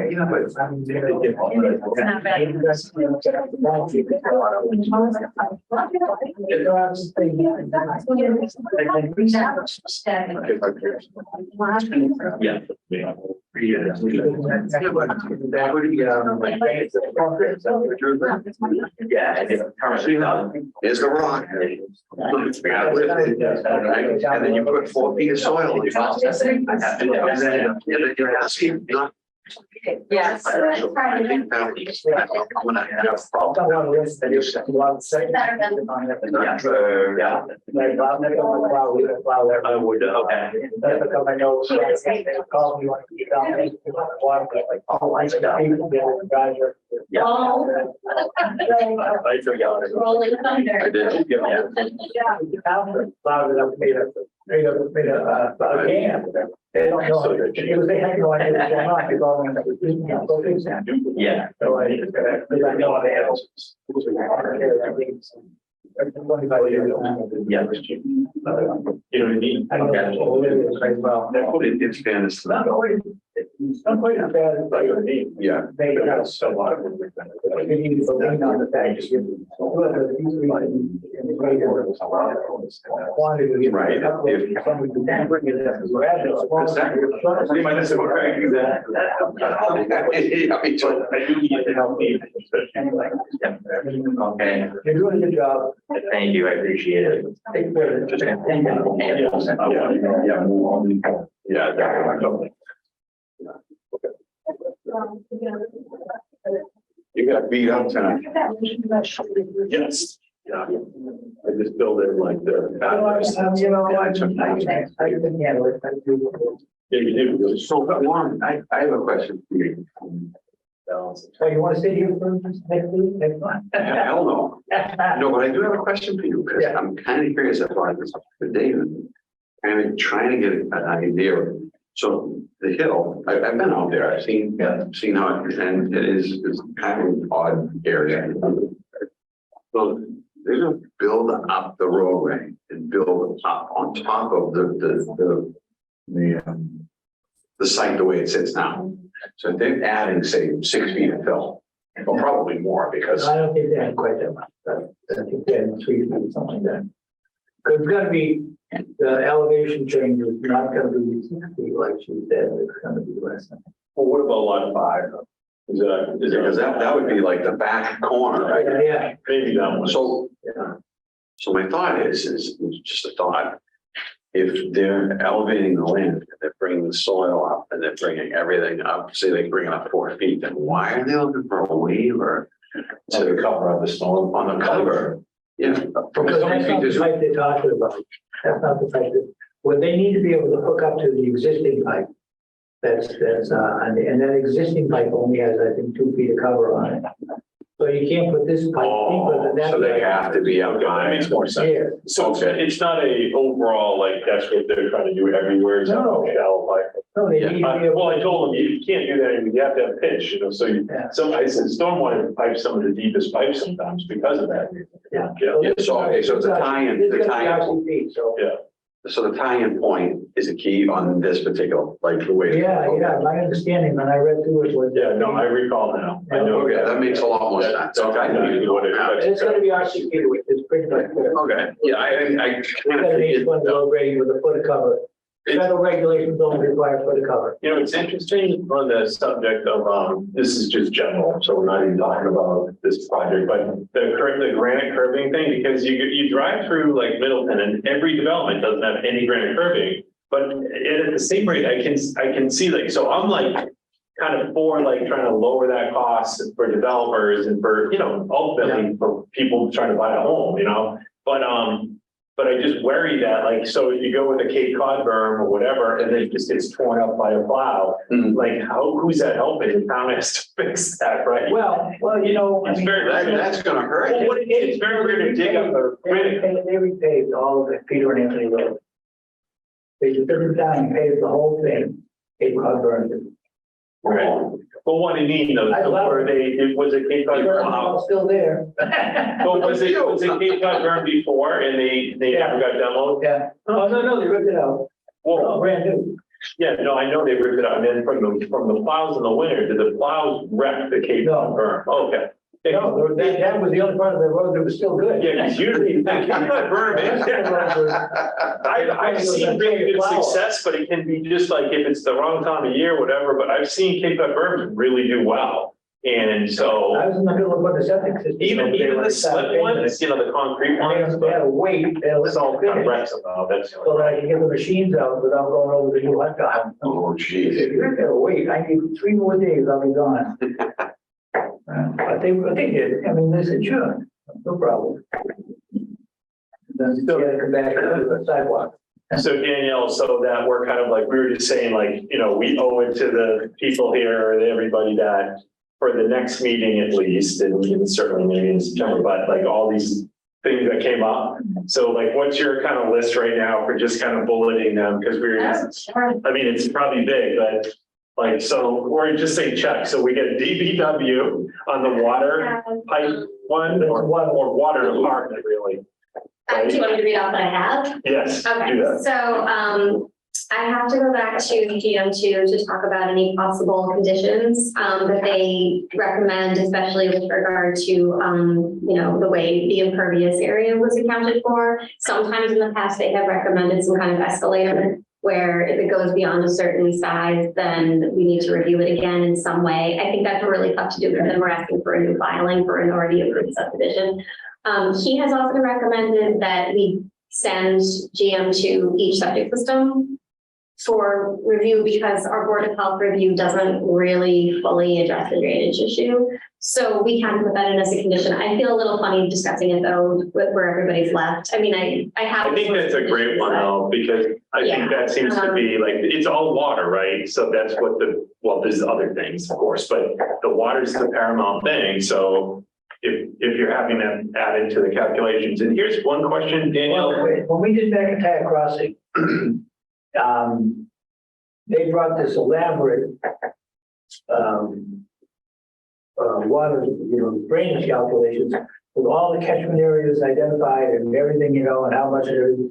And so then when I asked them the question, what happens to the water from the septic system? Engineer, and who was flat footed, he didn't know, hadn't even thought about that. Because they're not asked to cover it, right? Right. I said, yeah, but that's like. So here's the question, Warren. 550 gallons a day per house. So here's the question, and this is like. Here's what he did. Yeah. So he went back, and then he came back and he said, yep, doesn't work. So guess what? So what they did is they started putting in dry wells, collecting all the roof drains until they had sucked up enough of it to make it balance. By putting roof drains in. On the house, yeah. Could you ever, I mean, as far as the teeth that we have, but could we ever also have a limitation on future impervious? So like if we're running the calculations, like there's a covenant in that neighborhood or whatever, like you can't add to your driveway without some sort of engineering approval, or is that too I restrictive? don't think we can do that, but they could put covenants on the property. I think the way to do that would be through the stormwater bylaw, because that does address impervious. So I think one way, and I've talked to the engineering department about this, and also New England Civil, who's still reviewing our subdivision report, and that's going to come in, and I want to suggest some changes. They suggest that our trigger for the stormwater bylaw not be an acre; it should be much smaller than that. Because it's really hard to capture then exactly what you're talking about. And if the stormwater bylaw gets triggered by a smaller area, then you can really limit impervious. Or if they do impervious, they have to account for it somehow. They have to infiltrate it. And if they can't impacted flooding. Right now, that's not in our bylaw. You have to have an acre of disturbance to trigger the stormwater bylaw. So each of these individual lots. So the lots just stay right at the 40, you know, Yeah. or whatever. Yeah. They just stay under the And that's true acre. it's also zone two stuff. You know? Yeah. But because you just add like a patio at 1,000 square feet, that's, Well, if it's a brick patio, it's okay, because it's pervious. but like once you put Palmer's sand in there, that thing's just a sheet, right? It is, yeah, the runoff's gonna go. No, that's why I guess it gets just into that. I mean, but if it's. Well, eventually the sand will fall But out. if it's rain up, I get what you're saying, but like my patio definitely 100% drains and yet it's got the cracks and stuff, but it's polymeric sand, so Yeah. that nothing goes through it, you know? Right. So I'm just curious, because they just raised really good points about with the septic system and how much water is going into that, it's like this, there's a big piece missing out of the equation, isn't it? Well, you know, I asked that and I mentioned it because we meeting too. I mentioned it. So, to the engineer, but he did get back to me, so it's not required. It's not, Because charging, I think it's like 60 gallons per person a day, isn't it? well, it's basically design criteria on septic systems are 110 gallons per day per bedroom. That's the code, it's what the state code says. Okay, so that's almost that number's right there. Yeah. So basically, you know, a 4-bedroom home is 440 gallons design. But the actual use, I mean, yeah. The majority of the houses are 3-bedroom in most of the area. So most, I do a lot of Title V inspections. Most of them are 3-bedroom, which is 330 gallons a day, and they all average about 160 gallons a day actual use. And that's about right. That's what it should be, because the 330 gallons per day is to allow for wear and tear and for wash generations. No, generation of the system. Yeah. You know, because, you know, The effectiveness starts to drop and everything, Yeah. right? Yeah, you need to have. not if you have but the new system, done right, the new systems will last forever, but in the old days, that was the thinking. And when they changed a lot of things, that's one thing they never touched. They never went back and said, do we really need to design for this one? Well, they put the new system in my house. And I wasn't informed that there was a builder. Oh, yeah. I find that daily. Every time I go out to do an inspection. Those candy lights and all those, telling ya. those things that don't break And down. it was in like January, the ground was frozen, and all the covers were, oh, Well, nightmare. so here's a piece of information. With that filter, as soon as you put that filter in, it's called an alternative system. And when the new law, the 95 law came in, the first part of that law came in November of 94. And in November of 94, the part of the law that came in was allowing of alternative systems. They allowed alternative systems, which is fast systems and all that stuff. But a filter qualifies as an alternative system. So what that means is that particular manhole needs to be riser to the surface of the ground with a cover that can't be opened by kids. And they use this one plastic with screws, but by the time somebody's taken those screws out 5 or 6 times, they lose half of them, and the rest of them do not even hold it. That's about where I'm at right now, right there. Yeah, so I tell people, get rid of that stupid plastic thing, put a steel one on with an 80-pound cover, it'll be good forever. And you just pull the cover, clean the filter, put the cover back on. 10 minutes. Yeah.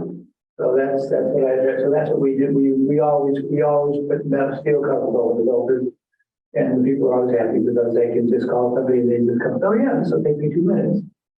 Pull the cover. How much cover do you have over yours, of your tank, Dennis? Over how much cover over the top of the tank? Oh man, about 2.5 feet over the top. You could throw a ring in it too, you know, just a 6-inch ring or whatever, bring I it. did, I brought it up. I get, well, that's one episode, it's just horrible. Yeah. The washing machine, then I'm like, How far out did you bring it? how far up? Yeah. I brought it flush to the ground. Super. Oh. Oh yeah, brought it right up. Oh yeah. Congratulations, you did the right thing. Yeah. All right, we gotta let these guys get out of here. So Daniel, sorry, go ahead. You had your other. I do have a punch list here, but I feel a little funny discussing the project once we've continued hearing. Oh, okay. Left. You know what I mean? Oh, okay. I just thought it was our to-dos, you know, like. No, I mean, if that's all it is, no discussion about it, I think that's fine, I'll just read them off. So I'm gonna give both Gian to a call and also Dan, town engineer, to confirm all of their issues have been addressed. I was going to, just look at the way that Bill addressed the Attorney Leger's points in his letter, and then just chat with GM2 about that, because we did talk about showing GM2 the letter. We should cut, but we certainly can. Was going to follow up with the water department on the water looping waiver. Right up the draft decision, leaving room for discussion of waivers for the next meeting. Let's see. I'll make sure Bill all got each. He gets all the correspondence, but I just wanted to like be extra sure that he got all the above letters. I'm pretty sure he has. Conditions GM2 would recommend, especially with regard to there being water going to the wetlands, was that actually adequate in terms of, their capacity to absorb? I thought they were going to recommend some conditions to us to be sure that that worked. Look into possibly prior to endorsement of the plans, having a condition that the Concom approve issue their notice of intent and that it's consistent with our plans. I should check our regulations to see if it really does require that. I don't really think we're allowed to require that, but if our regulations say so, then I probably should ask the Conservation Commission to do it. They really don't like to do that. So yeah. I have to talk to Leah about that. Then we were requested section this time. And the standard subdivision, we could probably adhere to that policy, but because this is so contentious, it probably is a good idea to talk to conservation. I mean, Leah asks me every time I see her, so we're waiting for you guys to approve that subdivision. Any word on that? Because we're not going to act until you guys do. So I should talk to her about it. Yeah. If it's in the regulations that we're not supposed to do that, then we're not supposed to do that. Well, so it could be that if we ask them to do it and then they make a decision to remand it to us prior to them, then we've made our attempt. We made our attempt and they said, no, we want you to finish it first. That might take the sting out of it. It could. I mean, one board is not supposed to have a condition that another board approve something first. Like, just in general, not supposed to do that, but we have a lot of regulations that call for that. So it's just dealing with that can be a little tricky. But I'll chat with Leah about it. Just was going to review with GM2 impact to 19 Mohawk, and just, in terms of the claim that the swale was not sufficient, I just wanted to get their opinion on that. Yeah, that's a good one. I think the swale is sufficient, though. I think we'll get. I'll just make sure, I guess. But no, it's because it got brought up so many times. Yeah. That's a good plan. Yeah. One of the letters made a comment that there's no operation and maintenance plan. There needs to be, and that would be part of what which Okay, I'll just check this wrong. I was this way here, so and that was that was hired by one of the people here, but she's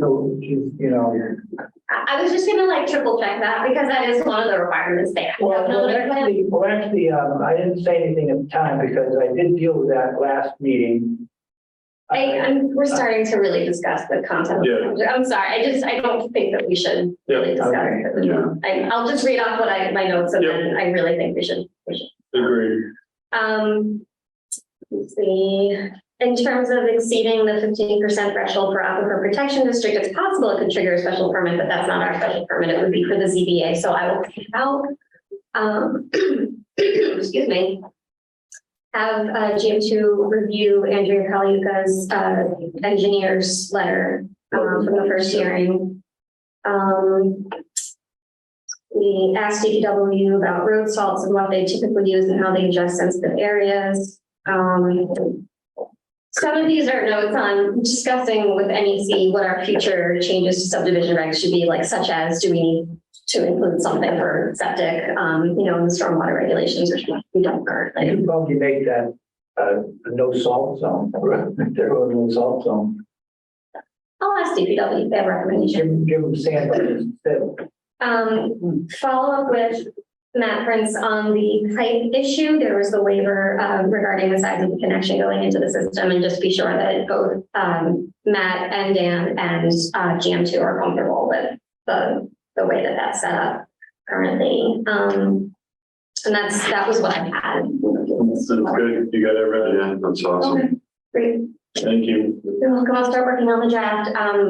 I should probably launch into our updates. I'm going to be on vacation next week, so there's like no way that all of this is going to be thoroughly done by the time the 15th rolled around. So I appreciate that. Yep. I'm a little bit. Where you going? Yeah. Oh, Nice. Cadillac Mountain. Yeah. You going for sunrise? I would like to, but I don't think my kids do. So maybe I'll sneak out. Yeah. There's nothing better, man. It's so cool. Yeah. So I think you gotta get tickets still though, don't you? Well, meaning because the parking area fills up, so you have to go online. It's not like difficult, but you have to kind of just be a little ahead of it. I'm glad you mentioned that because I remember that. Yeah. The last time we did it was like 6 years ago. I don't remember. Yeah, it's really cool. Yeah. So yeah, so I'm gonna be gone that week, and then Debbie and I both are in the following week, and then the week of the 21st, Debbie will be on vacation. So one of us will be around at all times, just letting you know. If you'd like, I can just do the rest of my updates, which actually is the same item as the October town meeting warrant discussion. All my updates really pertain to the warrant, so if that's okay, I can move into that. So I wanted to just review the various warrant articles that we have talked about, and just to ask you if we still want to target this October and what, hitting that deadline would entail. The warrant closes on August 21st. So with that in mind, I just wanted to give an update on the affordable housing overlay properties, Oakdale, Haverhill Street, and St. Teresa's Street. The wetlands delineation is done. We had an appropriation at town meeting last time to delineate wetlands and also do survey work, so that we would have more information to discuss with the neighborhood about the location of possible affordable housing on those properties. The survey work is still in progress, and what Luke Roy has, he's under contract to do the work, and what he's told me is that he's fallen a little bit behind on that. So he's asked us if we have a priority for which of those properties we would want to target first, and he would just do that one first if we really wanted to try to hit a town meeting in October, or if we want to just do them all together. The one that would require the most work would be 57 Haverhill Street. That's where there is neighborhood opposition. I think Teresa Street is probably the one. That's the one that Habitat for Humanity was most interested in taking as is least amount of work. Haverhill Street is going to be the hardest because we will have to meet again with the neighborhood and make sure that everyone's comfortable with where those are proposed. That's why I said Teresa's will be less of an issue. Yes, definitely. So I think that if it's okay with you, I would tell Luke that prioritizing St. Teresa would be what we would like to do first. I think whether or not we can hit a deadline, getting all the warrant article in and being confident that we would be able to have a map to send to the printer and we would have the survey work done. The warrants go into the printer pretty shortly after that. It'd be very early September. We have to think about Labor Day. So this is something we can discuss again on the 15th. I don't know if we have enough time to do that. We might, but. So what makes this, is it just more the abutters, like what makes this different than a year ago or whatever, when they shot it down? Like, why can't we put it on there again and this time work it out with the select board so they don't oppose it? Sandbagger. I think what happened was, so we put it on the warrant, they weren't comfortable with it. And one of the reasons they said they weren't comfortable with it is because the wetlands delineations where they existed were pretty out of date, and they wanted to survey it, and they were not comfortable with having, what we typically would do is, an applicant just hires their own firm and then we get it peer reviewed. Right. They weren't comfortable with that. They really wanted the town to be in control of hiring and controlling and paying for the wetlands delineation. So we did that. The wetlands have been flagged. I do think that it would be more comfortable if they had a plan, like the actual survey plan, because right now, their flags out, but they're not shown on. Right, they're not picked up So I yet. think they want to see that, and I think they want to see that on all the properties because That's fair. they all have wetlands in the vicinity, and I can understand.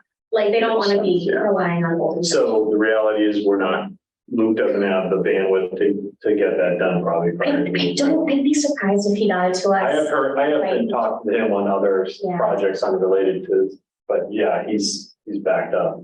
And I understand that. And even getting a surveyor to agree to do the work and getting them under contract took me a while. So everyone's There's a busy. shortage of LSPs, which nobody can do surveys. So, we can discuss this again on the 15th, and you can tell me whether or not you want me to shoot to have, I can certainly submit a warrant article, but I'm What do you gonna think though? Is it, even if we saw on one property, and I would like. which is unfortunate, but it's not anyone in this room's fault. And it's certainly not even Nate Blue's fault, but the reality is, right, they want, in fairness to the select board, it's our fault. Yeah, you're right. I mean, we should have pushed this forward a long time ago, but we kind of let it lay. yeah, When they shot us down, we were disappointed then, and we didn't do anything about we it. should have jumped like immediately on it, but I felt like we kind of did, but we just can't. It was the very next town meeting where the Yeah. select board had said, okay, falls not court. We said we wanted, to have wellness delineation. Yeah, you're right. Yeah. So they put on the warrant and Yeah, appropriation for that's that, and that passed. It took us a while to get a real good list of what they wanted first, too. I think once we have the survey plans, the two of them, Oakdale and St. Teresa's didn't have a ton of neighborhood opposition really at all. And Right. the concern with St. Teresa's is that the select board was very concerned about letting any part of that property go in case they wanted to use it for the sewer project. That property is very much off the table now. I know, I Can see. you you split shaking. it and have just two? No, you never got, it's too high. It's also completely off the table as far as our engineers have told us, we will not be using the property. No, I didn't mean the property. It won't flow up. I just meant, can you put two of these lots onto the warrant? Like, does that make no sense? Yeah, we could. No, meaning like you tell Luke, it's like, look, all you got to do is two. Just, or she can just go on. Yeah, I mean, because it's a house, it's an affordable house. I think if we get one, That's a big rate. then we can go back and get another one. Yeah, It's like, we're only gonna take one cookie out of the jar at a but time. I mean, if that's a whole year, a house could get built, But that's, It's not moving. to get people to go along with it. I mean, the 57 Havel Street, you're probably still gonna get opposition for that one. So that's the last one. You show success with the first couple easy Exactly. ones, and then that's the last one. Right, you only got one fight to fight. Yeah. It may go a very long way to, the neighbors at 57 Haverhill Street were really, really concerned about it going on the subdivision behind on, was it Old Coach? No. I think that's the subdivision road behind it that people didn't want it to be on, and I'm blanking on the name of the street. No, it was Heritage Way. Heritage, thank you. So it was mostly people very, very concerned that the homes would be placed near Heritage Way because of all the drainage and everything else near there. So once we started to talk about, well, that's not actually the ideal place for a home, we would put it right on Haverhill Street where it's dry and upland. That was a nightmare. They indicated that they were much, much more comfortable. And I mean, we did a site walk and kind of, talk with the neighborhood. Of course, there could still be opposition, but it seemed to me that they actually sent me a list of things. You bring this back to town meeting, we would like, certain number of days notice that you're going to put it on the warrant. We would like a meeting. We would like the wetlands delineated. We would like, to see it on the survey plan. And we want to know exactly what you're going to be building there. And can you please take off the rest of the wetlands property that you're not building on and put a permanent, conservation restriction on it? Sure, we don't want to build on it. That would be great. I mean, in my opinion, I think that would be great. So that one has a lot more work in it, but I think it's possible. I mean, of course, they could still say, no, we're not comfortable, and that's fine too. But that is where we ended with that one. So I can tell. On Heritage Way, Earl Hubbard wrote the 8-inch main on Friday afternoon. Of course. And went home. Oh. Didn't you see the bubbling brook? Oh, it is new. I forget what they built, a lot of it was. And then they kicked it out, and basically, and Dave already finished that subdivision. The girl had made a map of it. Well, that was, what his name? There's a guy that was, the guy that did box with, screwed that up too. Anyway. Okay, so I can still look at the priorities, St. Teresa, then, and do you want to still aim to put that on the warrant? I mean, if you do have a few weeks, we can see how this shakes up, and if it looks like it's just not happening, we can. That's a good plan, right? Just try to get at least one on there. One on there, right? That's good. I think if we don't have a survey plan in hand by a certain date, we should pull it. Need it by the 21st. So the warrant closes on the 21st. That's not too far away. I know, and the select board's voting that night on what's on it, so I hate to raise all the questions that will come before, why are you passing this over and why isn't it done? It's busy, but I don't know that anyone really is interested in hearing about that. So I mean, we could make a decision at the next meeting. I can ask Luke, really, do you think it's realistic for us to have a survey plan in hand before the 21st? I can always submit it and I have a little bit of time to pull it, but once it goes to the printer, it's gone. So Right. we'll discuss them with Steve. I'll put it back on the agenda. We can talk again, and I'll speak with Luke. Okay, so St. Teresa.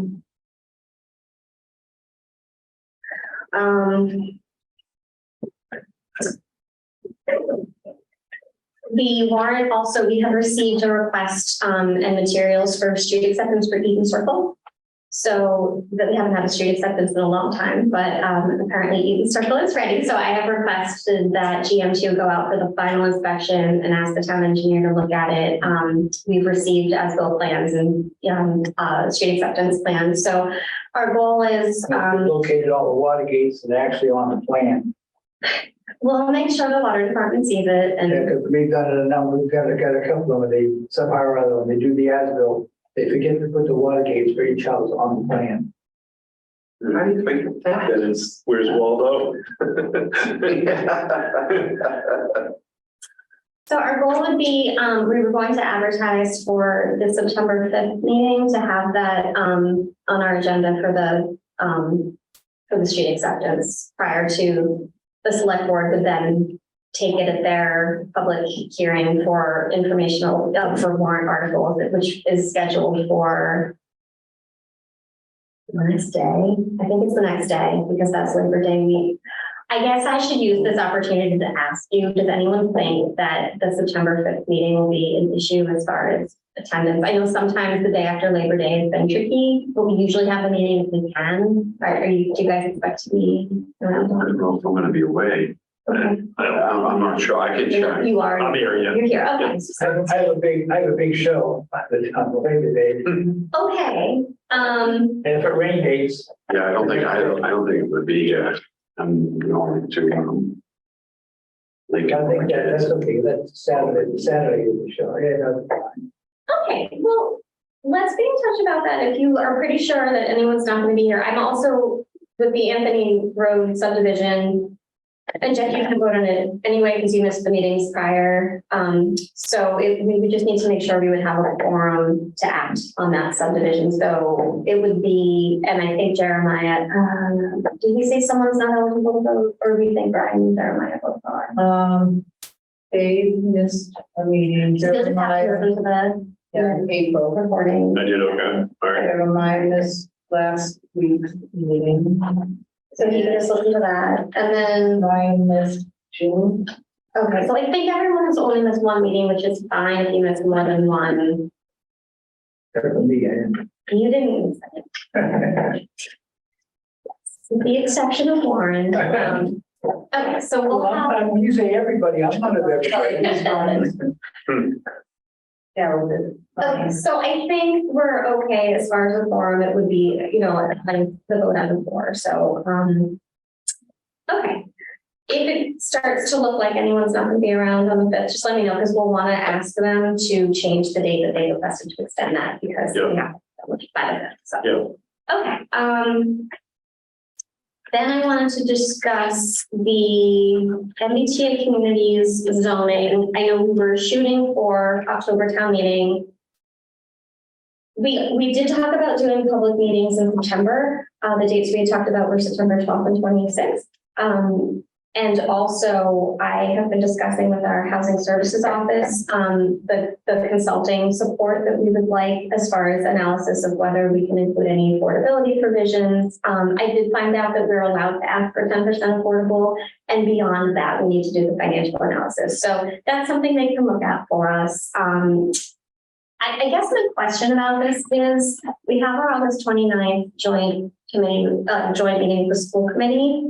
Then we would proceed with, September 12th and 26th, asking the public for input. Are we comfortable submitting a warrant article, which would be due the 21st before we do those 3 meetings, or do we want to aim for the next warrant? And I should just say the deadline for our action on this isn't until December of 24. So if we want to take more time, we can. I know that we had talked about October, so and again, if we want to talk about this again on the 15th, that's fine too, as we have, sir. I mean, if we have that much time, why Kind of makes sense. why smash it in if we don't have to? Because Well, if we do it before the public comment, that's a bad look, I think, too, in a way. I mean, oh, right, yeah, I agree. and if there was no deadline looming, for that, looming, and, I would say just, do it after. So don't do it on the October one. Do you agree? I mean, you want Not do it on this October meeting. to, right, because of the public hearings being all in September. Yeah, I mean, that's okay. I don't. We have till September 24th. For the rest of the year, Yeah, You're not gonna, then it'll be June. Town meeting. I know, right. Well, that's when it would be, right? Yeah. I think we- Actually, you're getting close to 2024 at that point. Well, I think we really want to be sure it was on the June warrant, because if we leave it then for the October warrant, then we don't have any town meetings left and we'd have to do a special one to comply with this, which I don't think anyone. Which you don't want to do. Yeah. Only because we're waiting until June, only because I know that we have talked about what we think this warrant article should say, but without meeting with the school committee to get their input, without having the public meetings. Yeah, even more so now. Yes. How much input is the school committee gonna give us? I mean, what's their, what is their? It's more informational, right? Like Yeah. maybe what they think their numbers are gonna be and like, I think just the state of affairs of like what their tolerance is and like what that means, like triggers that mean we need more of this, we need more of that. I don't know. There's a lot of different things going on with them right now, only because I'm privy with my wife just hearing it is public, but I mean, just with salaries and different groups and, there's a lot of stress on that budget. So, Yeah. I just don't know what, it'll just be interesting to hear what they say. Because I don't see them. Other than them giving us some insight into what their plans are, I don't see anything to give us affecting our town meeting presentation. I know, because it doesn't really change it. It's more of a heads up, like, hey, right? Isn't it more that? I think what we presented it as when I reached out, school committee was, we have to comply with this bylaw, and we were interested. I think what we talked about was we were interested in getting their input on it, rather than just we wanted to just present to you what we have decided. I mean, I would imagine that, being that this is the proposal that we have in mind, that is the least impact expected to the schools, that probably wouldn't be a problem, but it's hard to say without having met with them. Right. So I don't know. I mean, and the same with the public meetings. I mean, what if we hear at the public meetings, no, we really don't like the idea of you targeting those two parcels on Lowell Road. We think that you should introduce some district somewhere else. I mean, we could hear that. We may or may not want to do it, but I feel as though if we're going to have public meetings about it, we should ask. I agree.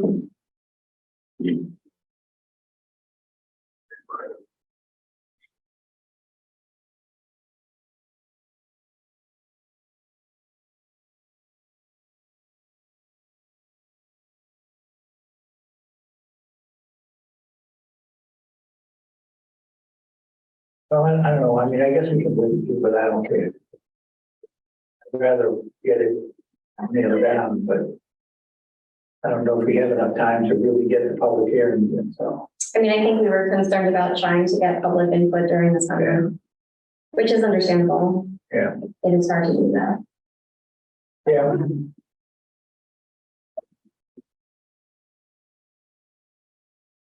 I mean, this again is something we can talk about at the next meeting if we're not sure. And that's I don't think that, like I said, I don't think there's going to be much change in what we present after meeting with them, but I could be wrong. And then maybe something that we need to know, But if I already knew everything they wanted, I wouldn't have to go to meet with them. well, that's the thing. I mean, I asked to meet with them. So I guess. Cancel the meetings now. Yeah. Let's go find out. Let's go find out. So. Sometimes, these things get slowly down, it's Especially when you have a big room. You gotta really- Well, you're seeing that with, tonight, you know, really gotta- some of the same questions. And you gotta focus on, you know, because they're all very serious, you know, they're all very Yeah. serious about it, but So, you have to so, focus on. But you have to keep them from taking over the meeting. Do you want to discuss this again at the next meeting, or do you want, I mean, I'm happy to draft a warrant article for the 21st or not. It's just, you know, if you're ready to give me direction on that, that's fine. Otherwise, Well, you know what, no, you probably wouldn't take you much for it, it's gonna be a fairly simple draft out of it, like. it'll be one of two things. It will either be, we're taking that whole district that's already in the multifamily Yeah. overlay that we did on Lowell Road, and we're just changing the provision that it's a special permit requirement, and we're adding in that it's by right, and we're also making some provisions and regulations around an administrative site plan review, because we can't require the special permit we normally require. So it'll take some drafting, probably with town council and with our housing services office, just to be sure that we're covering that, and that it would be compliant. Yeah, town council may have some, have something already done for somebody else. This feels pretty unique. So most people are creating a brand new district. Most people are saying, we don't allow housing in these 5 parcels, and we are going to now start allowing it, and these are the parameters for it. We're taking an existing multifamily district and we're making it by right. But we have a few things that we have to consider. We're unique where we ask for a special permit with site plan review. Most communities don't do that. So it's either going to be that, or we're creating. Let's see how things have gone, we'll decide on the 15th. I think that's the best. Yeah, I'll put this back I on. think just a chance to see if, because my.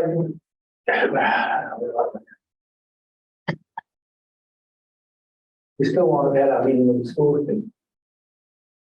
Right, and doing, yes, it seems like you're gonna have to just push it out till.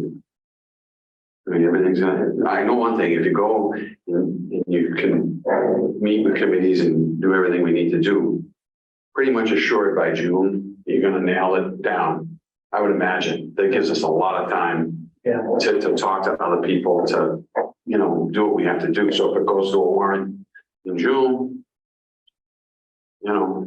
It's very. I mean, to try to squeeze it in, The way you you know, describe it. I think that is Very like simple, I think, but Well, that was. I just wonder, like, I thought was that if we did it's this, no win if we like do it before the public meetings. I think we just look like we didn't wait. I don't know. That's all I'm thinking. Well, I totally get why. The thing that was going through my head was that I'm trying to think about what, you know, what the impact would be as our, like Danielle said, what we're doing is a little on the edge.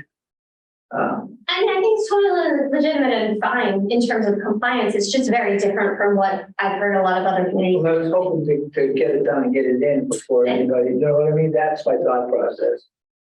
Well, we wouldn't be first. There are a few communities that have already had theirs approved, but most have not. And we don't really have to. Well, my concern is that if it turns out to be something about it that doesn't meet the criteria, and they don't approve it, we have another town meeting before the deadline to fix it. We would. So if we brought this in for June, what I could That's do. why my thought for, because we'd have another October. Right, we would have October. Yeah, that's what I was thinking. If we did it in October, then if we had any fixes, we could fix it, and then fix it in June, and then not be up against the wall. The state will also review it for us before we have our vote. So I would definitely take advantage of that. I would draft it up, send it to them, and we would know if it would be. Yeah, then do that. Do that, that. because we know what we wanted to say. What we're tapping the brakes on is that we haven't met with school committee and haven't had the 2 public meetings. Right. That's the tap of the brakes, but the warrant, and like you just said, could be edited, or, I mean, right? If it comes back from the state and they have comment on it, or. You put it on the October warrant, and then go in and say, well, we didn't get a chance to meet with everybody, so. Yeah. We could do a placeholder if we thought, but if you just assume wait and I mean, I don't see any real advantage to waiting there. I mean, This is similar to the affordable house one that preceded. I mean, if we can get it in, get it in, right? But if we can't, that's how, I feel like it's the same kind of thing, like, it seems like we're all in agreement. Yeah. And everyone in this room, you know, so if you get it in, let's get it in. Yeah. Or be ready to on this one, Right. particular one, whereas the affordable one's different. That's just whatever we can finish, maybe. Yeah. Right, I mean, I think for this one, I think the opposition I could anticipate could be from the people who live on those properties on the road. They might not like the idea, Yeah. even though a rezoning is unlikely to result in a redevelopment.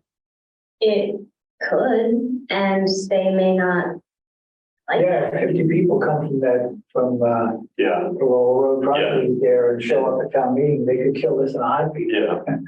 Well, what I noticed too from the last one too, and Jeff, you kind of, you brought it up on the last meeting, or I think was the whole MBTA thing, you didn't get it. I didn't either, so I'm in the same boat, but that was like a theme we're hearing at that last town meeting. Like, why are, we pay them all this money, they don't do anything, why do we gotta fall, and so that's a theme, I think, that if you don't do that public meeting, you run into the same thing, like, why are we doing this? And maybe if we, I don't know. Why are we giving them the right to build, Brian? I mean, what I foresee is a couple of community meetings where we have a presentation, where we go just from the beginning. This is the legislation that's been passed by the state. These are our obligations. This is how we are proposing, responding to it. This is what we would foresee the impact being if we draft the zoning in this way. And what's the feedback on that? I mean, that I would see like walking through a presentation just to be sure people understand, because I would hate to show up at a town meeting and have people say, what is this? We don't understand what you're talking about.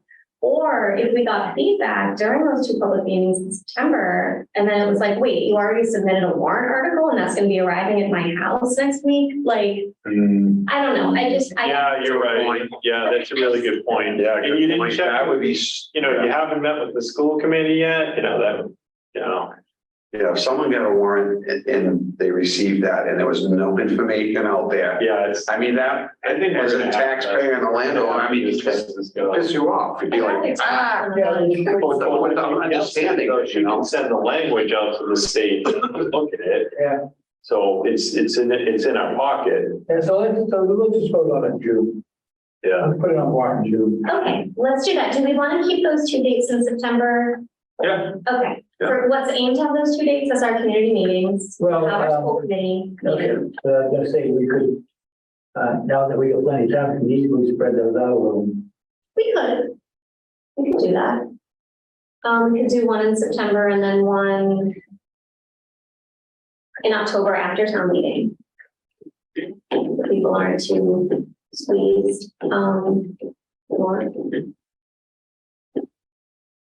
And it's possible we may need to schedule more because if everyone from, Martin's Landing and Edgewood comes out and says. We have them right here, or I think so. I think we do. yeah. But I guess, it's maybe we'll see how the first one goes. And if we have a lot of people we need to accommodate, maybe we move it. is there another site that The high school, You can always ask for. the lab. Yeah, you could have distance learning lab, or the community room at the library holds more than this room holds. Yeah. That's They do a lot there too, for those meetings in the library there. Yeah, I mean, people may come and say, no, great plan, this is the most conservative approach and we would like you to proceed with this. And then we say, great, and people understand what we're talking about when we show up to town meeting, but I am concerned about getting feedback and then already having a warrant article out there. I also really want to get it done in October and have it done. I'm really torn about being able to properly speak to people about it. And I think that presentation stuff is really important right now. The people are very sensitive to presentation. They just want good information. And if we take our time with it and work through it and, know that when we do put something together, that it's actual, that people are getting it and, then they think they're gonna feel a lot easier about making decisions with that, you know, hopefully you don't have a mob with pitchforks and torches, we've seen that. I'd rather talk to the mob with pitchforks at a community meeting than town meeting. I'd rather. Oh, yes, oh, definitely, yes. Have them Yeah. ask all the questions rather than fighting it out on town meeting floor. If people aren't comfortable, that's what's gonna happen. And anyway. Okay, so I'm gonna put the warrant again on our meeting for August 15th. It sounds like we are talking about getting this in June, but I'm just, for all of the various warrant articles we talked about, I'll just put it back on. We can discuss it if we need to, again, just to be sure we're all comfortable with where we're going with that. And then, I realize we aren't putting it on the warrant, because there's not a quorum to, ask to put it on the warrant. But as far as accessory dwelling units, I had, heard that it was possible for us to be doing a joint meeting with the select board to discuss the issue, and that a possible date for that might be August 21st. I'll keep you updated. I don't have that confirmed, but that was a possible date.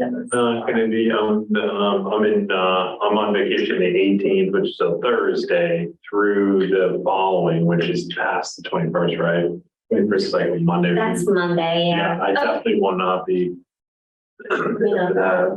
Okay, so that's probably not the state of thought, but let me find out. Nobody had finalized that. I've been sitting in between a lot of meetings so far with the, whether it's school committee and all that, so it's been working out, but that's the only one.